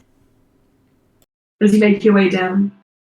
Neff, you eventually convince Bluey to leave the water after she is quite pruned and soft. Wait, Is is not- that Bluey? Soft shell. Shall Bluey. Saraza and Danny will make their way out as well. And you guys begin getting ready for Danny Wells' wedding, for the coronation, and the party that will take place. And we'll do those things in our next game, which we need to reschedule. She'll be after Christmas. After Christmas. I don't know what times would suit you guys well. Did you say what time? Obviously, because it's Danny Wells' wedding, I would really like it if you can be there, Thomas. I would and love to everyone be will there have as well. For the whole session if you can. So I don't know for that. We kind of need to know what your schedule kind of is. If you have any. My super free days are like Sunday and then Saturday the 1st. Like the weekends are really easy. You guys said that you can't do the 28th, right? Yeah, we're driving back on that day. Okay. So we have to make that session. And then also I think on... That's kind of it. The rest of the days I'm working every single day, and then the only other day is Christmas Day. What about your Sunday morning, our Saturday night? Which day? On the 20... That's the 26th for you. I can't. You can't? Yeah, I've got like a family thing. We're also travelling that day on the 26th. What about the second? No, it's the 25th. Sorry, no, what about the first in the evening then? Whose evening? Your evening? Yeah. Like New Year's Day And in the I'm morning. working. until it's probably better. Okay, how about this? The next session will be on the 4th of January. Regular time slot, Tuesday. Like this time slot? So it's missing a week, but we're not going. We'll put the extra session in somewhere in January, Okay. so that we can make up the week that we lose. Also, when you hear back about Shiny Boys, Yeah. Yes. schedule that in. It's just very Interesting. it's hard to figure out a day that's free for this same reason, I think. The Sunday evening, is usually okay. We're traveling on the 26th. The evening of the morning of the 26th for you, Thomas. I think Emma and I are free the 25th night. Obviously, that's Christmas Day, so it's up Oh yeah, I forgot that Christmas is on the 25th. yeah. That is the Christmas day. I mean, Yeah. The Sunday the 2nd as well. The regular time slot is fine. Sunday the time the Sunday your The Sunday or regular my time Sunday? slot for 20 boys. on Sunday the 2nd is fine. We could just do 2 weeks in a row rather than skipping a week so that we make up for the session. Yeah, we might have to do something like that. I might get you back. Would the first be good for you guys as well for Shiny Boys or no? Like your first evening. Lily's working on the first, but I guess it's okay. up to you. Let me check what time I finish. Okay, the way I'll do it for Shiny Boys, I'll just give you guys a list of every day and every time that I'm free outside of the one D&D game that we have for this one, and then you guys can just pick a time slot that works for all of you. Sure thing. The first. We'll only be working until 5:15 on the first, both of us. So we could potentially do, like, what time? I don't know. Whatever time would suit you, Thomas. After that time in the UK. Yeah. AEDT to UK time. That'll be your Sunday morning. What time did you say that you get? What time do you get back? Or what time are you free from? From about 6:30. Okay. Yeah, I might be able to do that. I think like 6:30 p.m. your time. Yeah. Can do that. 6:30 p.m. your time is Saturday the 1st, which would be 5:30 a.m. on the 2nd for me. But I'll send that message in. That'll be the tentative next date.